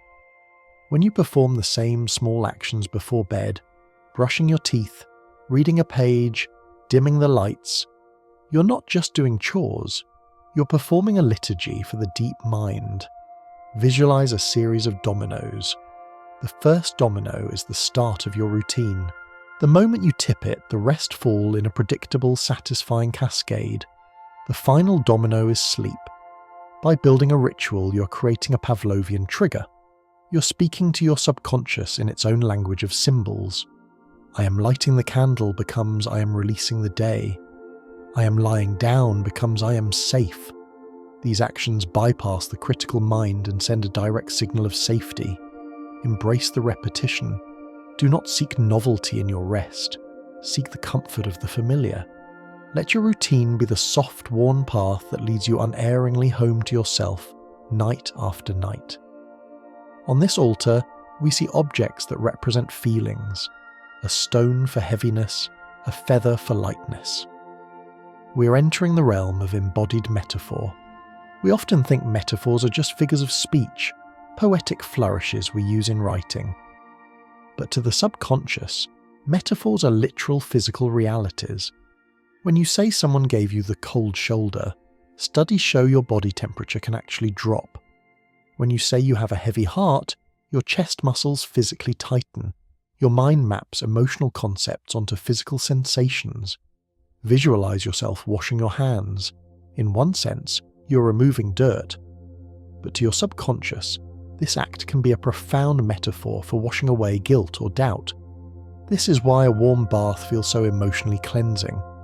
You're using the physical world to treat the emotional world. If you feel weighed down by a problem, imagine physically setting a heavy bag on the floor. If you feel in the dark, turn on a lamp. You can perform acts of psycho-magic, using your body to act out the relief you wish to feel. Tonight, as you lie under the covers, allow yourself to feel the warmth of love and the softness of grace. Let the physical sensation of the bed become the metaphor for the support of the universe, holding you up so you do not have to hold yourself. Finally, we pick up a small crystalline shard from the altar. We hold it up to the light and see that within this tiny fragment the entire room is reflected. This brings us to the holographic nature of the mind. In a hologram, if you cut the image in half, you do not lose half the picture. You get two smaller, complete pictures. Every piece contains the whole. Your subconscious operates in a similar way. A single memory, a single scent, or a single melody contains the entire emotional blueprint of a time in your life. Visualize a single drop of ocean water. Under a microscope, it contains the essence of the entire sea, the salt, the life, the history. You do not need to analyze your entire past to heal. You only need to heal the moment you are in. By finding peace in this one single breath, you are sending a ripple of peace through the entire hologram of your life. You are healing your past and your future simultaneously, because they are all held within the now. The peace you feel in this fragment of time is reflected in every other part of your being. You're not a collection of broken parts. You are a unified whole, reflected perfectly in the mirror of the present moment. And holding this diamond of wholeness in your heart, we drift on. Holding this diamond of wholeness in your heart, we drift on, carried by the gentle momentum of our journey into the most ancient and primitive landscape of the mind. We find ourselves walking through a garden filled with herbs and night-blooming flowers, where the air is thick with fragrance. This brings us to the unique relationship between your subconscious and the sense of smell. Unlike sight or sound, which must stop at a processing centre in the brain to be analysed before you're allowed to perceive them, scent has a VIP pass. It bypasses the logical gatekeepers entirely and travels directly to the amygdala and the hippocampus, the ancient vaults of emotion and memory. Visualise a wisp of lavender smoke or the scent of rain on hot asphalt travelling up, winding through the nasal passages and striking the bell of memory with immediate resonant clarity. This is why a sudden whiff of a specific perfume can transport you instantly back to a moment 20 years ago, complete with the feelings you felt then, the safety of a grandmother's kitchen or the excitement of a first date. It is a biological time machine. Your subconscious trusts the nose above all else. It is the oldest sense, the first radar system life developed. Tonight, you can use this direct line. By breathing in the clean, cool air of your room or the scent of fresh linens, you're sending a chemical message of safety directly to the emotional core of your brain, bypassing all logic, telling your deepest self that you are home, you are clean, and you are ready to rest. As the scent of the garden settles around us, we become aware of a murmur in the distance, like the sound of a crowded room at a celebration. We're observing the cocktail party effect, a testament to the incredible selectivity of your subconscious hearing. Imagine standing in a room with 50 people talking at once. To your conscious mind, it is a wall of noise, a blur of sound waves. But then, from across the room, someone quietly speaks your name. Instantly, your head turns. You heard it. How is this possible? It implies that your subconscious was listening to every single conversation in the room simultaneously, monitoring them all for keywords of importance to you. It is the ultimate sentry. It filters out the static, the trivia, and the background noise, but it keeps a vigilant watch for the sound of your identity. It proves that even when you're not paying attention, a part of you is deeply engaged with the world, sifting through the chaos to find the signal that matters. You can trust this sentry tonight. You do not need to keep one ear open for danger. Your subconscious is monitoring the environment for you, filtering the sounds of the night, allowing the wind and the settling house to fade into the background, promising to wake you only if true necessity arises, so you may surrender to the silence. The murmur of the crowd fades, replaced by a soft, repetitive melody that feels incredibly comforting, like a lullaby you've heard 1,000 times. This introduces us to the mere exposure effect. The human mind has a profound bias toward the familiar. We tend to like things simply because we have seen them before. The first time you hear a new song, it might feel chaotic or strange. But by the 5th time, you find yourself humming along. By the 10th time, it feels like an old friend. Visualize a path worn smooth by many footsteps. The subconscious loves this path. It interprets familiarity as safety. If you have survived an experience before, the deep mind tags it as good. This is why we often return to the same comfort foods, the same old movies, the same sleeping positions. It is not boredom. It is a biological seeking of security. Embrace this need for the known tonight. There is no need to be adventurous in your sleep. Wrap yourself in the familiar textures of your blankets, the routine of your pillow, the known landscape of your room. By surrounding yourself with the known, you're feeding your subconscious a steady diet of safety signals, allowing it to lower its defenses and slide effortlessly into the groove of rest. As we walk along this familiar path, we notice a figure walking beside us, constantly narrating the journey, explaining why the sky is blue or why the wind is blowing. This represents the interpreter module in the left hemisphere of the brain. The subconscious is a vast, silent ocean of impulses, feelings, and reactions. It does not use words, but the conscious mind is obsessed with reasons. When your gut, the subconscious, makes a decision, like instantly disliking a stranger, your conscious mind, the interpreter, rushes in to make up a logical reason saying, "Oh, it's because of his shoes," or "he looks like my cousin." Visualize a storyteller sitting by a fire, weaving a tale to explain the noises in the dark. Often, the story is a fabrication, a best-guess attempt to make sense of the mysterious shifts in your mood or body. Realizing this brings a profound freedom. You do not always need to believe the story your mind is telling you about why you feel a certain way. If you feel a sudden wave of sadness or anxiety, you do not need to hunt for a logical cause or a problem to solve. It might just be a passing cloud, a random firing of a neuron, or a shadow of a dream.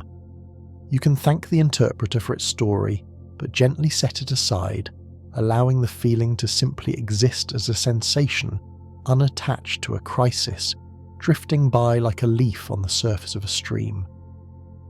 The storyteller's voice grows quiet as the day wears on, and we begin to feel a heaviness in our limbs, a slow drag on our mental capacity. We are encountering decision fatigue. Every choice you make during the day, what to wear, what to eat, which email to answer, consumes a specific unit of metabolic energy. Your willpower is not infinite, it is a battery. By the time the sun sets, that battery is often in the red. This is why it is so hard to resist a late-night snack or why you might feel irritable in the evening. Visualize a scale that has tipped all the way to one side. Your conscious executive mind is exhausted. It wants to clock out. This is the moment to hand the keys to the subconscious autopilot. It is a protective mechanism. Your body knows you cannot make high-level decisions right now, so it tries to switch you into a mode of consumption and rest. Honor this fatigue. It is not a weakness, it is a signal to stop driving. Do not try to solve your life's biggest problems after 9 p.m. The tank is empty. Accept the permission to be passive, to be carried, to let the simple automatic rhythms of the night take over, while the executive mind goes to the charging station of sleep. Floating in this state of rest, we realize that even though we are still, we can change how we feel simply by changing our physical posture. We are discovering the as-if principle, or the facial feedback hypothesis. We often think that emotion leads to action, that we smile because we are happy, but the subconscious works on a two-way street. We also become happy because we smile. The physical act sends a signal back to the brain. Visualize a theatre actor putting on a costume of a king. As he stands tall and wears the heavy velvet, he begins to feel regal. His blood chemistry shifts to match the posture. You can use this body-first hacking right now. If you wish to feel relaxed, arrange your body as if it were already deeply asleep. Unclench the jaw, drop the shoulders, open the hands, smooth the brow. By physically mimicking the posture of deep sleep, you are sending a reverse telegram to your subconscious saying, "Look, we are sleeping." The mind, noticing the physical state, obliges by releasing the neurochemistry of rest to match the body's cue, closing the loop between the flesh and the spirit. As the body settles, we look up at the sky in our dreamscape and see a moon that is not quite full, a crescent shape. Yet, in our mind's eye, we can clearly see the outline of the full sphere. We're experiencing the Gestalt law of closure. The subconscious mind creates wholeness. It cannot abide a gap. If you hear the first 7 notes of a scale, your mind screams the 8th note. If you see a broken circle, your mind fills in the missing line. Visualize a puzzle with one piece missing. Your eye goes instantly to the gap. This drive for completion is powerful. It explains why we replay awkward conversations trying to fix the ending. But tonight, you can use this power for peace. You can consciously visualize a circle of light around your day, sealing it shut. You can tell your mind, the day is complete. Even if tasks remain on your list, the experience of the day is a closed chapter. Offer your mind the feeling of a resolved chord, a finished melody. By mentally closing the loop, you stop the subconscious from spinning its wheels trying to bridge the gap, allowing it to rest in the satisfaction of a finished cycle. In this state of wholeness, we begin to hear a sound that is not music, but something deeper, the sound of the wind in the trees or the steady rush of a waterfall. We are listening to pink noise. Unlike white noise, which sounds like static, pink noise has a specific mathematical quality where the power of the sound is inversely proportional to the frequency. This is the exact statistical structure of almost all natural sounds. The ebb and flow of the tide, the rustle of leaves, the beating of the human heart. Visualize a wave that has smaller waves upon it, and even smaller ripples upon those. This is the fractal nature of pink noise. Your subconscious loves this sound because it is the soundtrack of your evolution. It signals nature and safety. It occupies the brain just enough to drown out sudden jarring noises, but it is predictable enough to be ignored. It is a blanket of sound. Whether it is a fan whirring in the corner or a recording of rain, this frequency spectrum harmonizes with your brain waves, smoothing out the jagged edges of beta activity and lulling the deep mind into the slow, rolling rhythms of the natural world. Drifting deeper into this natural rhythm, we find ourselves standing at the top of a spiral staircase leading down into a dim but comfortable basement. This is the domain of the shadow self. In our waking life, we often try to hide the parts of ourselves we deem unacceptable, our jealousy, our anger, our fear. We shove them into the basement and lock the door. But the subconscious spends immense energy holding that door shut. Visualize walking down the stairs, not with fear, but with compassion. You unlock the door and find these parts of you are not monsters. They are just neglected children sitting in the dark. They want to be seen. By acknowledging them, yes, I felt angry today, and that is okay. Yes, I am afraid, and that is human. You stop the war. You release the pressure against the door. The energy you are using to suppress these feelings is suddenly returned to you as vitality.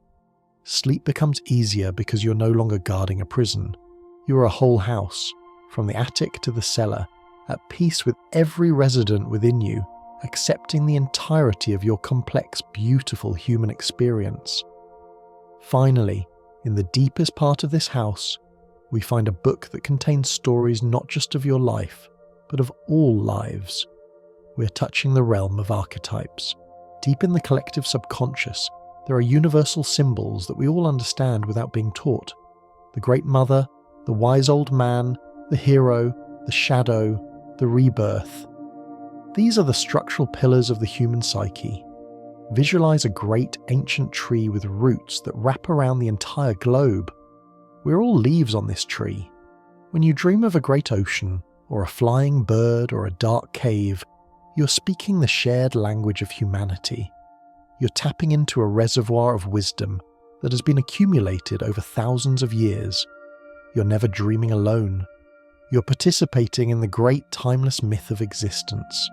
Tonight, as you drift off, know that you are sinking into this shared soil.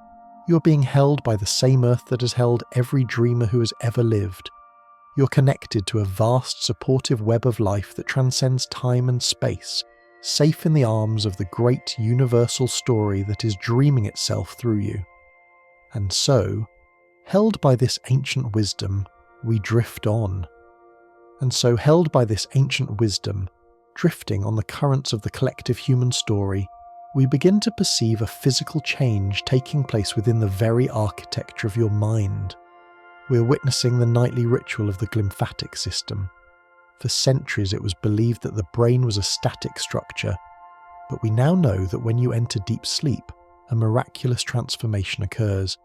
The billions of cells in your brain actually shrink slightly, pulling back from one another like a tide receding from the shore, creating space between them. Visualize a bustling city where the streets are gridlocked with traffic during the day, but at night the buildings themselves magically contract, widening the avenues. In this newfound space, a clear restorative fluid, cerebrospinal fluid, rushes in, washing through the tissue of your brain like a cool, cleansing river. It sweeps away the metabolic waste, the toxins, and the debris left over from the hard work of thinking all day. It is a biological shower for your consciousness. You can almost feel this cool, washing sensation now, a gentle tide rising and falling inside your skull, scrubbing the slate clean, carrying away the fog and the fatigue, preparing you to wake up with a mind that is sparkling, fresh, and polished by the waters of rest. As this cleansing river flows, it carries with it the heat of the day, bringing us to the phenomenon of thermoregulation and sleep. Your subconscious is intimately tied to the temperature of your body. In order to initiate deep sleep, your core body temperature must drop by about 2 to 3 degrees Fahrenheit. This is why a cool room feels so delicious, and why we seek the cool side of the pillow. It is not just a preference, it is a biological trigger. Imagine the sun dipping below the horizon in a desert, the fierce heat of the afternoon radiating back up into the atmosphere, leaving the sand cool and pleasant to the touch. Your body is mimicking this sunset. As you lie here, your blood vessels in your hands and feet are dilating, releasing heat, signaling to the deep mind that the day is done. This cooling is the physical language of surrender. You can help this process by visualizing a soft blue mist settling over your skin, cooling your forehead, your chest, and your limbs. Feel the heat of the busy world evaporating, replaced by the crisp, refreshing temperature of stillness, telling every cell in your body that it is safe to hibernate. In this cool, quiet space, we find ourselves wandering back into the archives of memory, but this time we discover a fascinating truth about the nature of the records kept here. We're exploring the concept of memory reconsolidation. We often think of memories as video files stored on a hard drive, unchanging, permanent, exact recordings of the past. But the subconscious is more of a storyteller than a videographer. Every time you pull a memory off the shelf to look at it, you're not just playing it back. You're entering a state where the memory becomes malleable. You're essentially opening a document to edit mode. Visualize a clay tablet that is hard when stored, but becomes soft and workable the moment you hold it in your warm hands. If you recall a difficult memory while you're feeling safe, calm, and supported, as you are right now, you're physically rewriting the emotional coding of that memory. You're smoothing out the rough edges of the clay before putting it back on the shelf. This means you're not a prisoner of your past, but an active editor of it.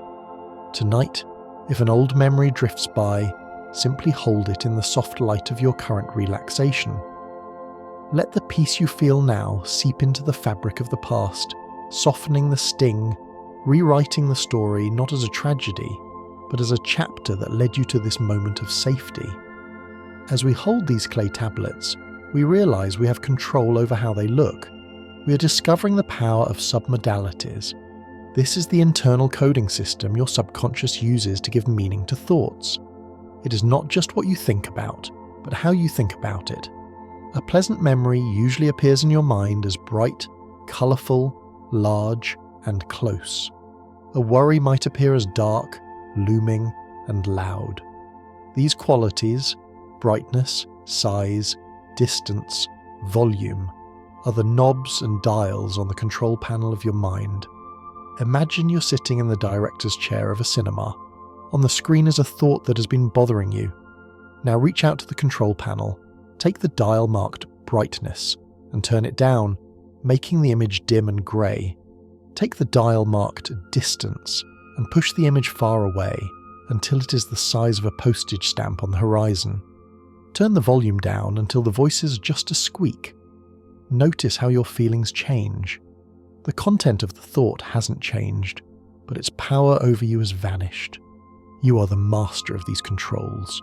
You can take a hope or a dream and make it huge, panoramic, and vibrant, signaling to your subconscious that this is a reality to be embraced, while shrinking your fears into insignificance, managing the theatre of your mind with the touch of a button.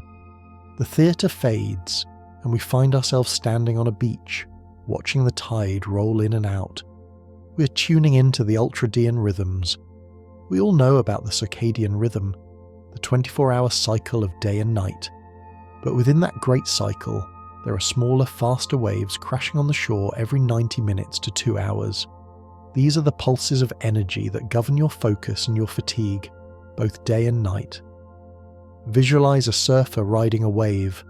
For 90 minutes, you're at the peak of alertness or deep sleep. Then, the wave crashes, and you descend into a trough, a period of rest, daydreaming, or lighter sleep. In the waking world, we often fight this trough, pumping ourselves with caffeine to stay at the peak. But the subconscious needs the dip. It is in the trough that the brain replenishes its neurochemicals. If you feel a sudden wave of drowsiness or a lapse in focus during the day, it is simply your internal tide going out. By respecting this rhythm, by resting when the tide is low, you ensure that the next wave will be high and strong. Tonight, you are riding these waves into the abyss of sleep, moving from light sleep to deep dreaming and back again, floating on the natural, oscillating breath of your own biology. As we descend into the deeper troughs of these waves, we encounter a tiny, specialized cluster of neurons deep within the brain, acting as the ultimate night watchman. This is the ventrolateral preoptic nucleus, or the VLPO. Think of it as the master switch for sleep. When it is time to rest, this cluster sends out a calming chemical message, GABA and galanin, that quiets the arousal centers of the brainstem. It is the librarian walking through the building, gently whispering "hush" to the noisy patrons of the day. Visualize a series of lights in a skyscraper turning off floor by floor. The VLPO is the hand on the switch. It turns off the release of histamine, which keeps you awake. It dims the lights in the motor cortex so you don't act out your dreams, and it pulls the shades down over your conscious awareness. It is a benevolent system designed to enforce rest. You can visualize this switch now. See it as a smooth, cool lever in the center of your mind. As you exhale, imagine your hand gently lowering the lever. The hum of the building dies down. The lights fade. The systems go offline. You're deferring to the wisdom of the watchman, allowing the shutdown sequence to complete itself in total safety. In the darkness of the quiet building, we might see flashes of images, strange and disjointed. Often, when we wake up, these images vanish instantly. This is the phenomenon of protective amnesia, or the absence of norepinephrine. During REM sleep, the dream state, the brain shuts off the supply of norepinephrine, a chemical associated with stress and memory formation. This is why dreams fade so quickly. Your brain is chemically preventing you from recording them as real memories. Imagine if you remembered every dream as vividly as you remembered your commute. You might confuse the two. You might wake up angry at a friend for something they did in a dream. The subconscious protects your sanity by writing dreams in disappearing ink. It allows you to process emotions and practice scenarios in the safety of the night, but then wipes the slate clean so you can start the new day fresh, unburdened by the phantom dramas of the night. It is a kindness. If you wake up and a dream slips away, let it go. It has done its work. It has served its purpose and dissolved back into the mist, leaving you with the emotional resolution, but sparing you the confusing details. Sometimes, however, the images that float through the mist are not from today, but from several days ago. We're observing the dream lag effect. Scientists have noticed that the subconscious often processes memories on a delay. You might dream about something that happened today, but you're just as likely to dream about something that happened 5 to 7 days ago. It takes time for the deep mind to digest complex experiences. Visualize a slow-moving conveyor belt in a large processing plant. The events of your life are placed on this belt. Simple things are sorted quickly, but complex emotions, new skills, or subtle social interactions travel further down the line, sitting in the queue, waiting to be integrated. If you find yourself dreaming of a conversation you had last Tuesday, it is because your subconscious has finally finished analyzing it, extracting the wisdom and filing it away. This lag time is evidence of the thoroughness of your inner work. You're never just reacting to the immediate moment. You're constantly weaving the events of the past week into the tapestry of your identity, creating a continuous, coherent narrative of who you are. As we float deeper, we might feel a part of us remaining slightly alert, listening to the creaks of the house. This is the first night effect. or the unihemispheric slow-wave sleep response.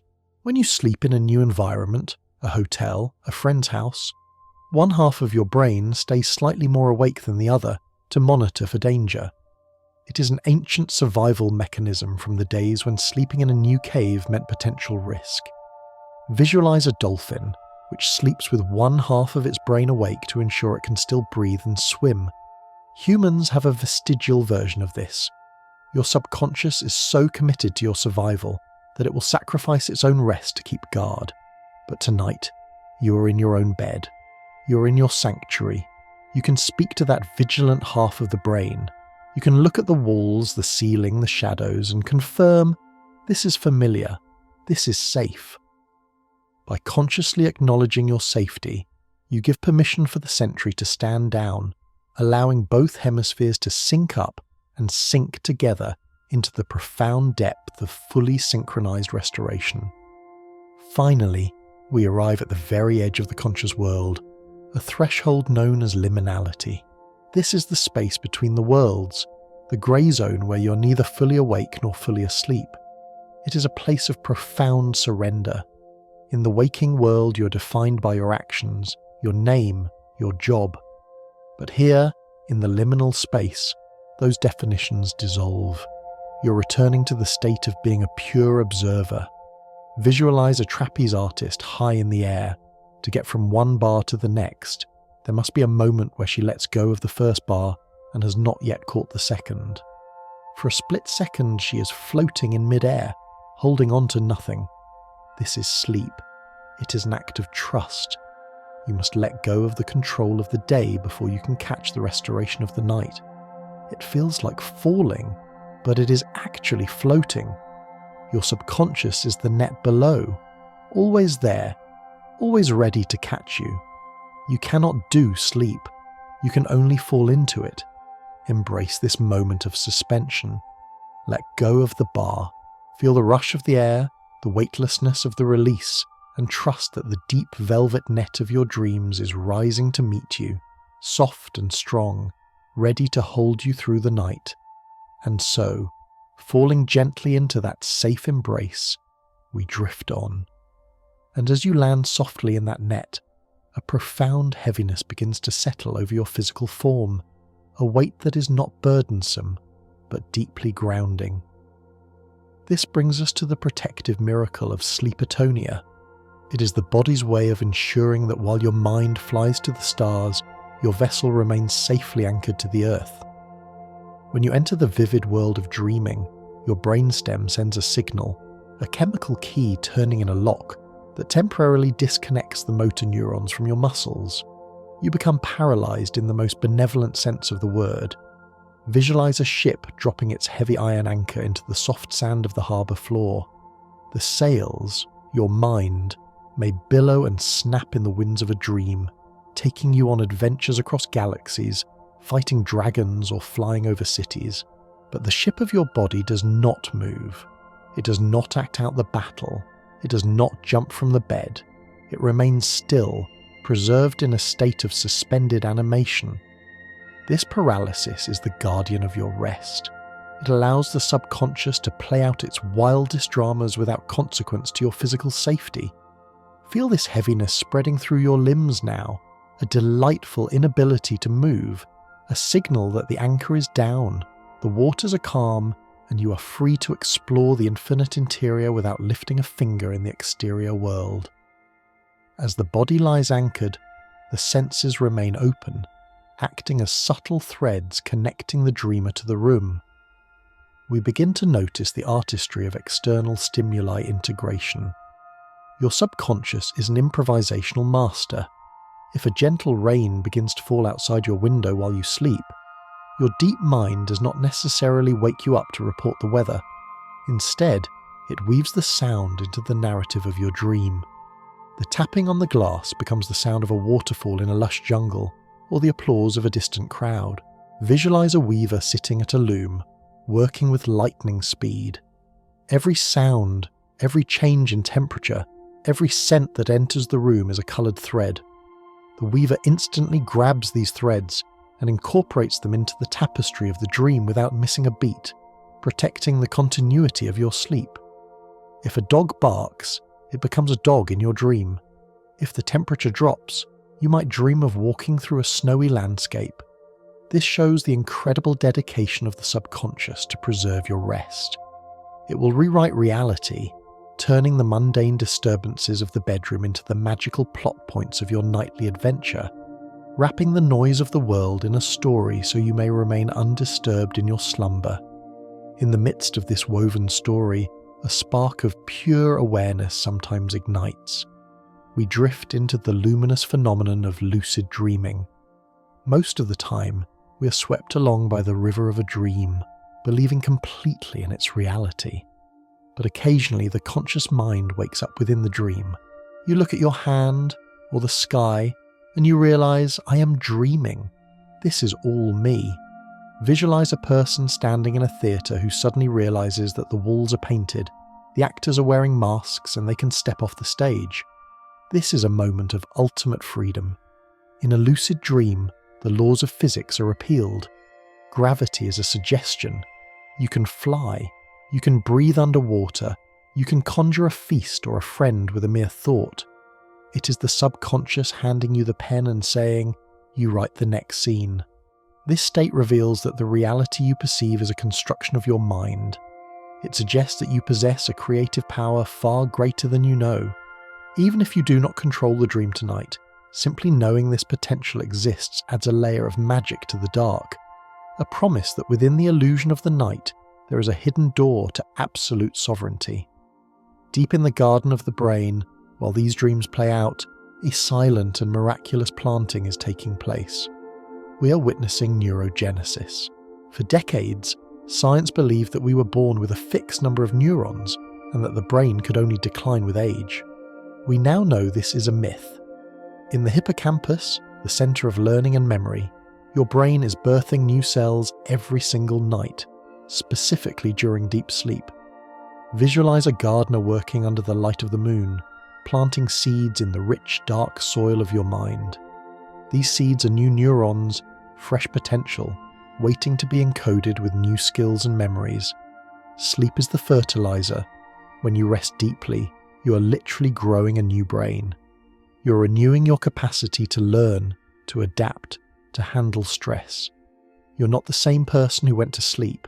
You wake up with new hardware. Feel the quiet optimism of this process. Even in the stillness, life is generating life. You're being replenished at the cellular level, your mind expanding and renewing itself like a forest that grows silently, persistently, while the rest of the world is unaware. This new growth strengthens the roots of what we call implicit memory. We often think of memory as names and dates, things we can speak. But there is a vast, silent library of knowledge stored in your body, known as procedural memory. This is the knowledge of how to do things. It is how you ride a bike, how you tie your shoes, how you type without looking at the keys. It is wisdom that has bypassed the conscious mind and settled into the muscles and nerves. Visualize a pianist playing a complex concerto. If she stops to think about where her fingers should go, she will stumble. She must trust her hands. Her subconscious knows the song better than her conscious mind does. This is the state of flow. Your subconscious is the repository of your mastery. All the skills you have practiced, all the habits you have formed are stored here, ready to be executed without effort. You can relax tonight knowing that you do not need to remember how to be you. The knowledge of how to breathe, how to walk, how to exist is woven into your very fibre. You're a vessel of immense automatic competence, supported by a deep, silent intelligence that manages the complex choreography of your life with effortless grace. As we drift deeper into the night, we approach the quietest, coldest hour, the circadian nadir.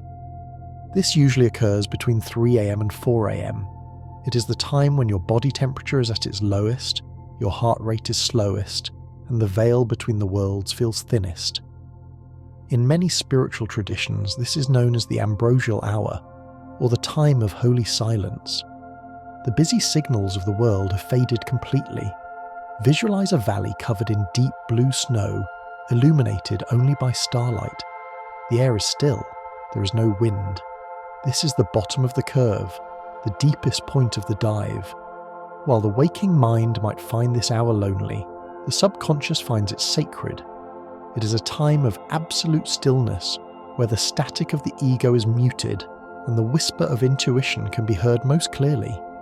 If you ever wake during this time, do not worry. Simply float in the blue silence. You are visiting the sanctuary of the soul, the point of reboot before the slow ascent toward the dawn.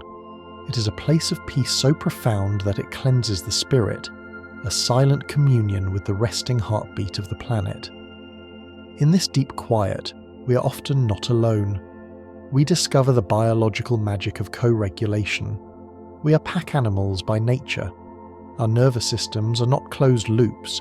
They are open Wi-Fi networks, constantly pinging the nervous systems of those sleeping near us, a partner, a child, or a pet.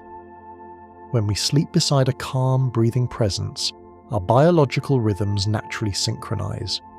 Visualize two metronomes on a shelf. Over time, they begin to tick in unison. This is the pack effect. The slow, steady breathing of a sleeping dog or the rhythmic heartbeat of a loved one acts as a lullaby for your own subconscious. It signals the pack is safe, the guard is down.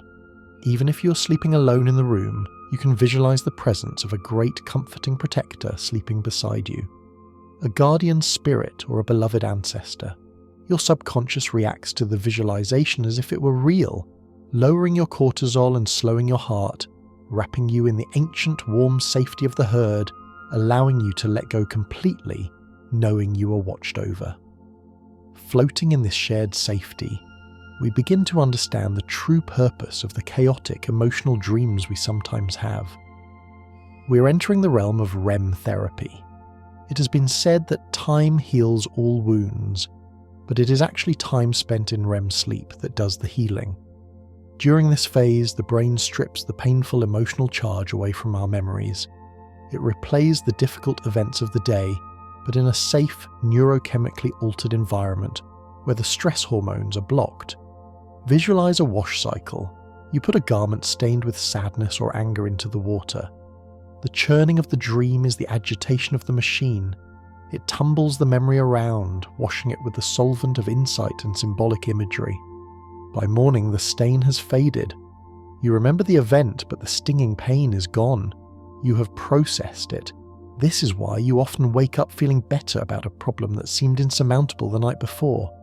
Your subconscious is your nightly therapist, working tirelessly while you sleep to sanitize your history, wringing out the bitterness so you can wear the garment of your life with lightness and ease. As the wash cycle slows, we drift toward a state that feels like driving on a long straight highway at night.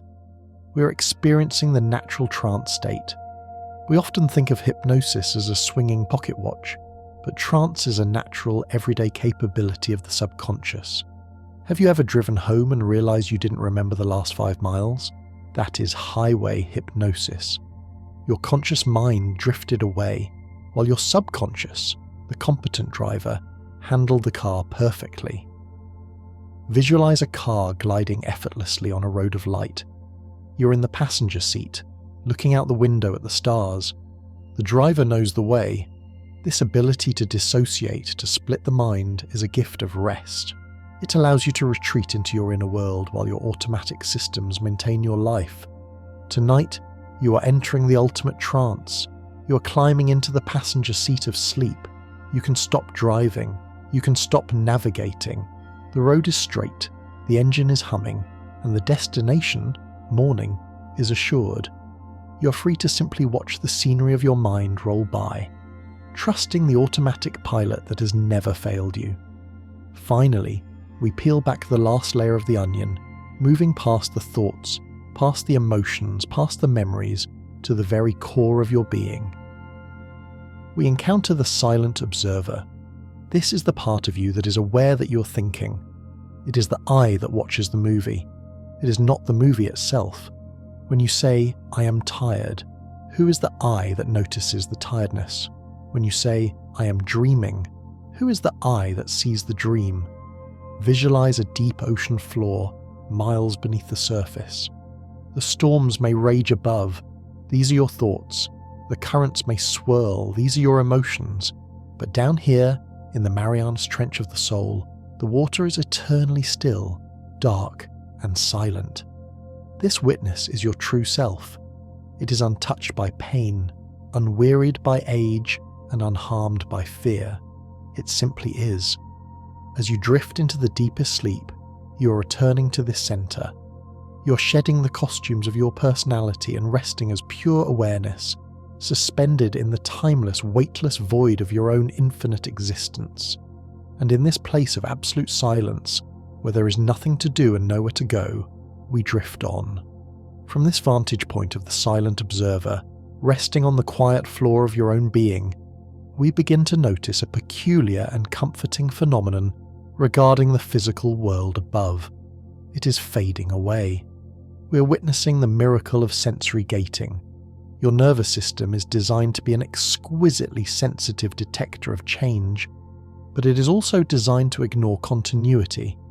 When you first lay down, you felt the cool crispness of the sheets, the weight of the blanket, and the texture of the pillow against your cheek. But now, those sensations are vanishing. Visualize a heavy velvet curtain being slowly drawn across a window. The nerves in your skin, having reported that you are safe and that the environment is stable, simply stop sending the signal. They go mute. The sensation of the clothes on your body dissolves. The feeling of the mattress merges with your back until you can no longer tell where you end and the bed begins. This is not numbness, it is a luxury. It is the subconscious mind deciding that the physical body is secure enough to be ignored, allowing you to float as a point of pure consciousness, untethered from the demands of gravity and touch, liberated from the vessel to drift freely in the ether of the mind. As the external sensations fade, a new sense begins to awaken, turning its gaze inward. We're exploring interoception. While we have 5 senses to navigate the outer world, we have this hidden 6th sense to navigate the inner world. It is the ability to feel the hum of your own existence. It is the sense that tells you your heart is beating, your lungs are expanding, and your stomach is warm. In the hustle of the day, this signal is drowned out by the noise of traffic and screens. But here, in the silence, the volume is turned up. Visualize a submarine running silent and deep. The captain turns off the sonar that pings the surface and instead listens to the quiet, rhythmic thrum of the engine room. This internal rhythm is the sound of life itself. Tuning into it is profoundly grounding. By focusing on the sensation of your own pulse or the gentle expansion of your ribs, you're anchoring your awareness in the present moment of your biology. You're listening to the song of your own survival, a steady, reassuring drumbeat that has been playing since before you were born and continues now, faithful and strong, rocking you into a cradle of deep, organic peace. Floating in this inner rhythm, we begin to notice that the flow of the river is changing speed. The strict ticking clock of the waking world is melting away. We're experiencing time dilation. In the subconscious, time is elastic. We have all experienced the relativity of time, how an hour of pain feels like a day and an hour of joy feels like a minute. But in the dream state, this elasticity becomes infinite. You can live an entire lifetime in a dream that lasts only 20 minutes of clock time. Visualize a clock made of wax sitting in the warm sun. The numbers soften, the hands droop and lengthen, and the rigid circle loses its shape.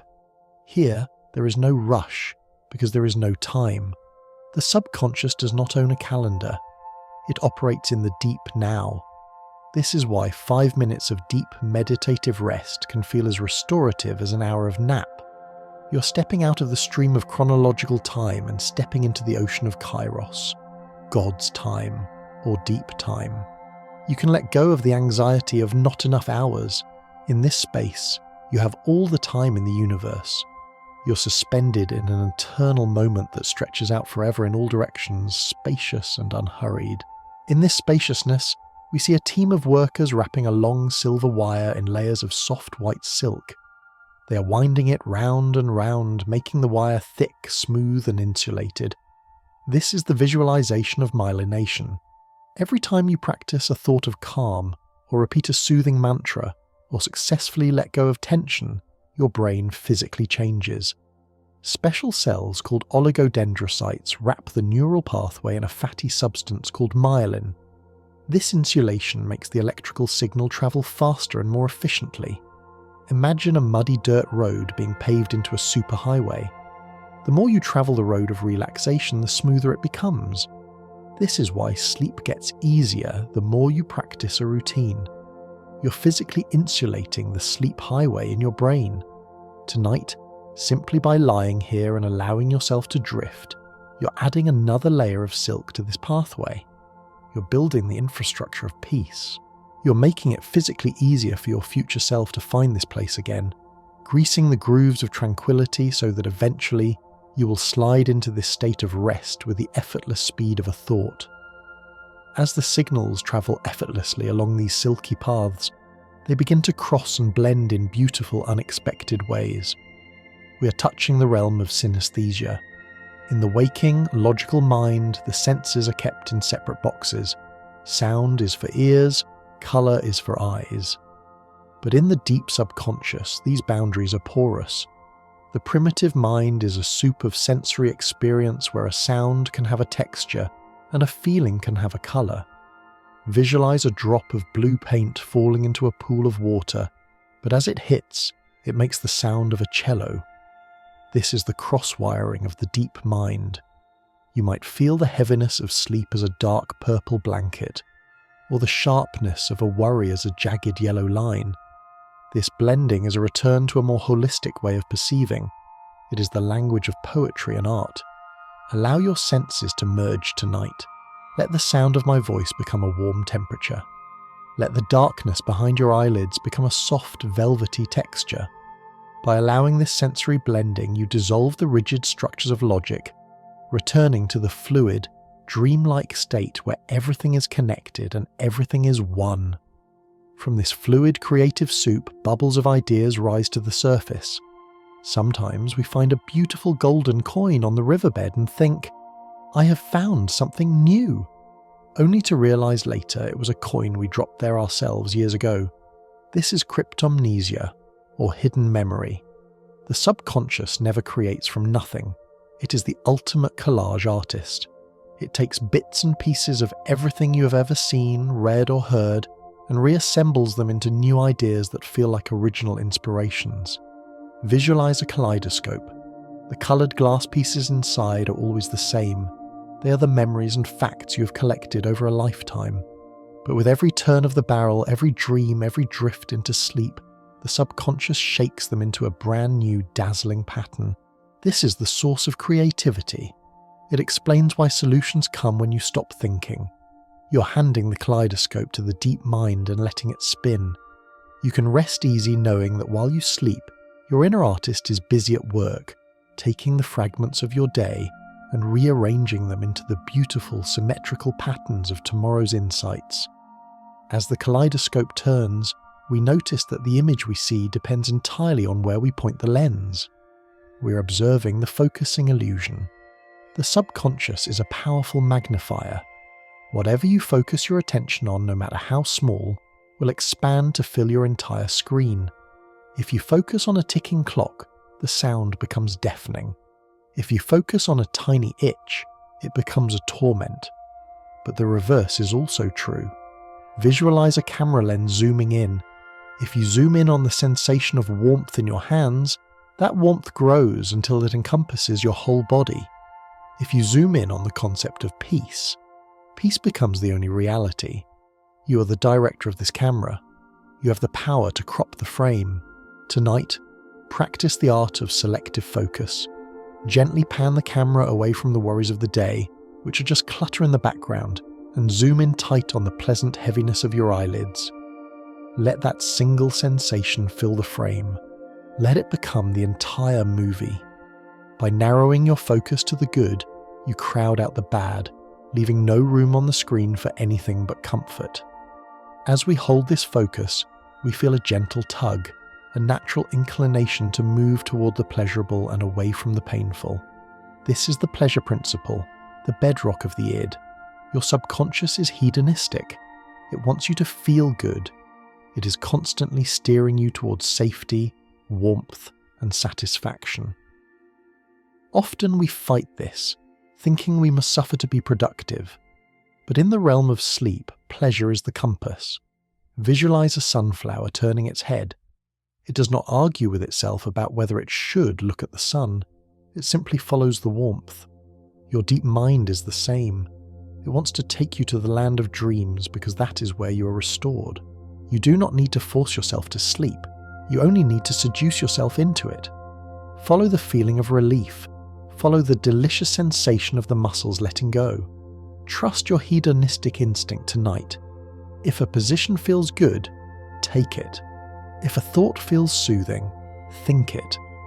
Let the pursuit of pleasure be your guide, leading you effortlessly down the path of least resistance into the valley of rest. Deep in this valley, we encounter a calm mirrored lake that reflects the sky perfectly. We throw a stone in and ripples spread. But then something fascinating happens. The lake naturally, automatically works to return to stillness. This is the principle of homeostasis. Your entire being, mind and body, has a relentless biological drive toward balance. If you get too hot, you sweat to cool down. If you get too excited, you yawn to reset. You're a self-correcting system. Visualize a gyroscope spinning perfectly upright. No matter how you tilt it, it fights to return to center. You do not need to make yourself heal. You do not need to make yourself find peace. You only need to stop disturbing the water. The nature of the water is stillness. Your nature is health. Your nature is calm. Trust in this resilience. Even if you feel off balance now, know that the immense gravity of your own biology is slowly, surely pulling you back to center. You're designed to recover. You're built to return to the quiet. Just get out of the way and let the gyroscope right itself. Finally, as the water settles into a glass-like sheet, we gaze into the reflection and ask the question, who is looking? We arrive at the mystery of subjective permanence. You have changed. Every cell in your body has been replaced multiple times since you were a child. Your thoughts are different. Your memories are different. Your name may even have changed. And yet the feeling of I, the feeling of being you, has never wavered. The you that looked out of 6-year-old eyes is the exact same you looking out of your eyes right now. Visualize a single, unbroken thread of golden light stretching from your birth to this very moment. This is the thread of consciousness. It is the one thing that has never changed. It is the witness that survives every storm, every heartbreak, every joy and every sleep. It is robust and eternal. As you drift off tonight, you are not disappearing. You're simply resting in the continuity of this light. You're sinking back into the familiar ancient feeling of just being you, a constant point of awareness in a changing world, safe, whole, and enduring, floating in the timeless river of your own existence. And so, carried by this golden thread, we drift on. And following this golden thread of your own enduring existence, we arrive at the final, most profound realization of all, the secret that lies at the very bottom of the ocean, the one truth that connects every aspect of the mind we have explored tonight. We discover the unity of the subconscious. Throughout this journey, we have spoken of your mind, as if it were a private possession, a small box contained within the walls of your skull. But the deepest mystics, the quantum physicists, and the greatest psychologists all point toward a different reality. At its deepest level, the subconscious may not be personal at all. It may be universal. Visualize a vast, dark ocean that stretches infinitely in all directions.